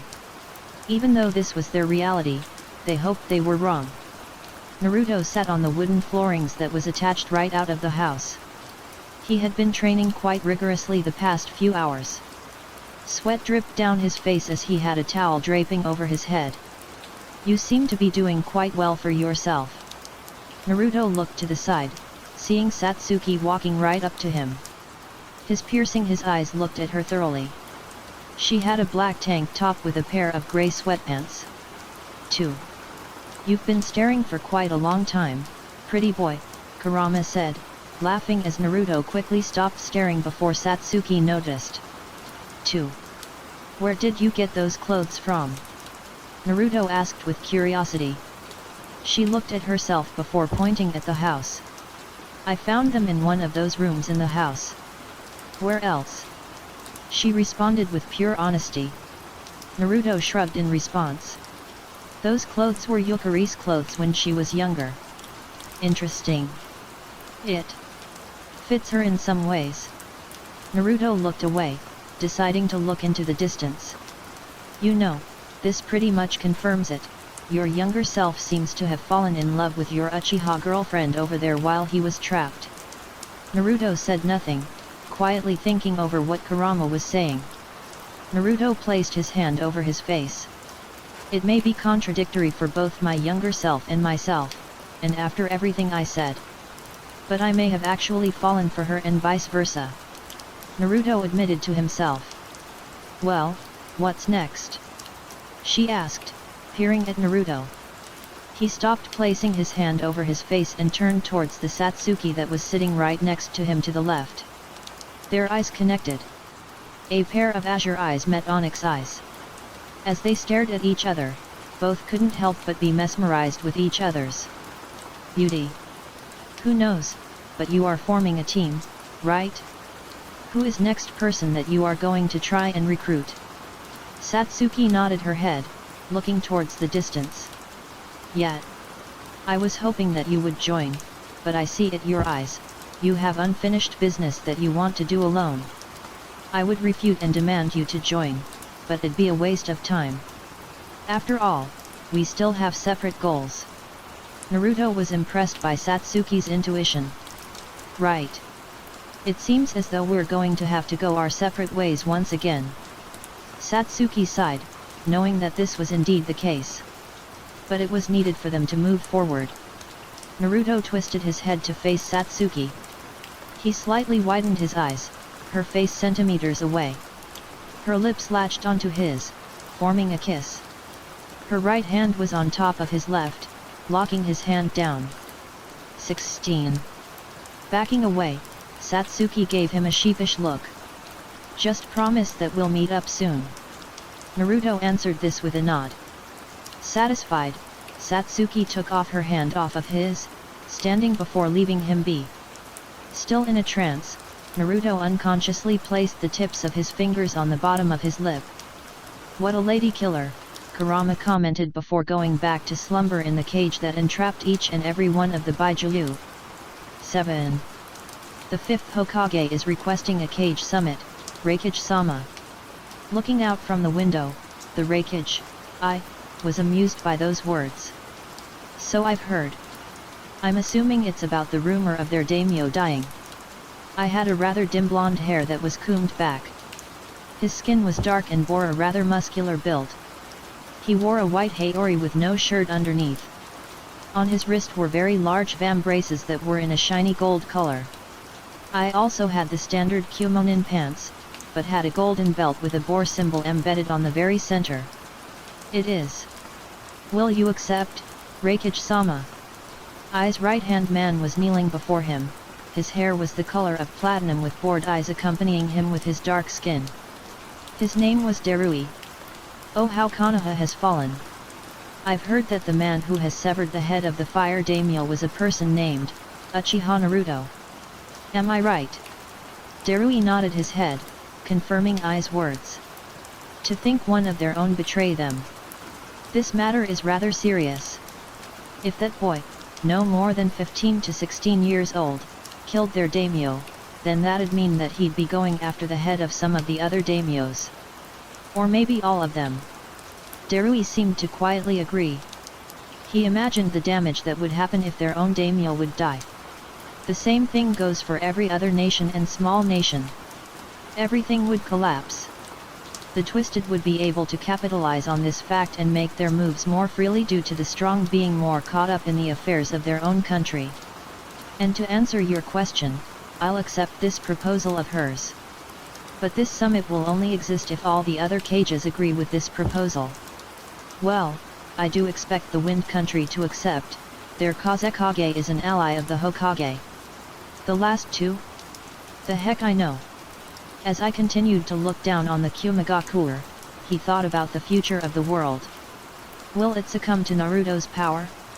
Or will it truly find salvation in the end and extinguish Naruto and his Forcio of pure evil? Kakuzu leaned on a tree, still entranced and frightened by Naruto's power. He had his hands on his head, having to leave Hiden in a ditch to save his own skin. Those eyes of his. They're the same. I can feel it. His eyes were wide, Naruto's sheer strength at such a young age tearing him apart. You're alone, a monotone voice said a few feet in front of him. Startled, Kakuzu looked up, seeing a familiar Uchiha beside his partner. And why is that? He asked. Uchiha. Itaki. A murmur escaped his lips, surprised that he and Kisame would be here. Looks like he tried chewing more than he could intake. Who did you try killing this time? Kisame smirked with amusement. Kakuzu gritted his teeth in anger. He jumped up. Shut up. You don't understand what happened. What I fought. It wasn't human at all. That dang Naruto. Itaki raised an eyebrow at the name mentioned. Naruto? As in Uchiha Naruto. Kisame was curious on the name being mentioned as well. Yes. You dang fish. Uchiha Naruto. You know, the one that was just recently revealed to be the Jinchuriki of the Kyuubi. Beads of sweat tumbled down his face. How much has Naruto shook him? Itaka thought to himself, wondering how Naruto could bring someone as strong as Kakuzu to the pinnacle of fear. 2. Him? Just a few years ago he couldn't even keep up with us too. And now you're telling us that his power has evolved far beyond? How intriguing. There was grin on his face. Do you think this just a game? The power that he held was colossal. It's something you can only truly understand if you face him himself. Haiden and I were only ants to him. He made many emphases on Naruto's power. So his power was what that shook him.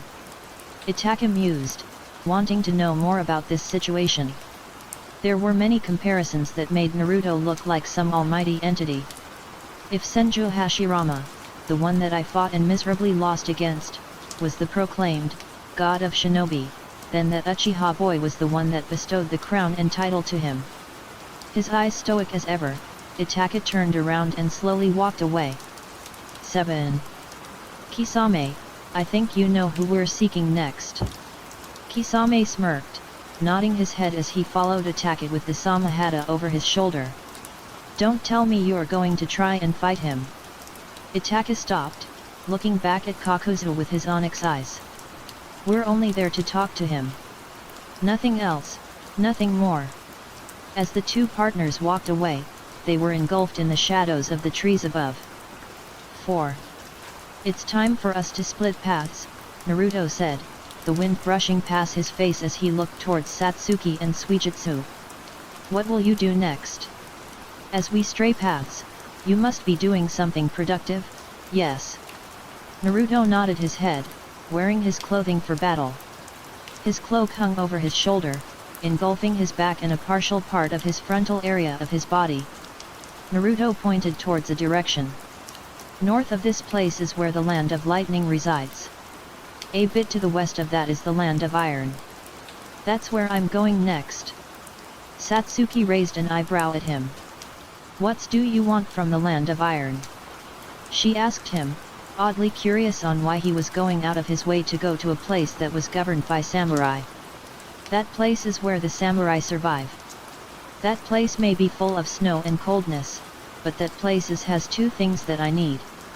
Naruto held up 2 fingers. One is the head of their daimyo and 2 is the fact that they are able to produce such quality products like a new blade for myself. This dagger I have is something that I only use as a secondary weapon. Naruto held his dagger soon after. Who'll create your new blade for you? He's the master craftsman of the land of iron. His name is Ketsuki Tetsu. Shikamaru moved his shogi piece from one place to another. He was facing his father in a shogi match. A match full of anger. Shikako looked at his son with an observant eye. He saw the pained expression on his face as he aggressively moved each shogi piece with uncareful and ungraceful movement. If you want to talk about it, then you can talk about it. Battling it in just wouldn't help in all certainty. Shikaku saw Shikamaru's jaw tightly clench. He sensed refusal. There's nothing to talk about, he refuted, not wanting to talk about the multitude of issues that have been happening recently. Nothing? There seems to be a lot of things to talk about. Shikamaru's hands clenched into a fiery fist. Issues have been sprouting from left and right with an unending rhythm. I said. There's nothing to talk about. He yelled, standing up and tore off every shogi piece off from the board. Anger took over his consciousness. In a nonchalant manner, Shikaku stood up, his body facing that of his son, Shikamaru. Let it all out, son. The sun was settling down, the sunset shining down upon them. Shikamaru had a look of pure rage. Nothing is going right anymore. Don't you see? People keep on dying all around us. And I don't have the power to freaking stop it from happening. Shikaku kept his serious face at a constant. Then try harder. What is that supposed to mean? How can I try even more when it changes absolutely nothing? How can I use my intelligence when Naruto not only has the power to create change but to also have the intelligence to create strategic plans to make things go his way? Frustration was written all over his face. You talk about power like it'll change something. Even if you gain a slight boost in power, Naruto will always outclass both you and everyone else around in strength. Shikaku pointed towards his head. You talked about how Naruto is not only intelligent, but also intelligent enough to create scenarios with a whim. But like you said, he is able to create plans with his intelligence only because he has the power to do so. He's intoxicated with one's ego. Shikaku then pointed towards Shikamaru's head. But you don't have to make plans that way. Just because Naruto does it that way, does not mean you have to replicate his method. The power of your mind is something that only Naruto rival. Use that to your advantage. Shikaku smiled warmly. That's how you should create change. A man stood on a cliff in the land that was completely covered in snow and was governed by the majestic samurai that was constantly honing their skills. It's kind of cold here, commented Naruto, crouching down on the tippity top of the cliff and took a deep breath. 2. A bit of condensation escaped his mouth. The raging snowstorm made his cloak sway through the cold air and his clothes flap. Naruto looked at the scenery from his viewpoint. Plus, I've come to seek for your skill, Ketsuki Tetsu. 9. Naruto let out some condensation from his mouth. He looked to his side.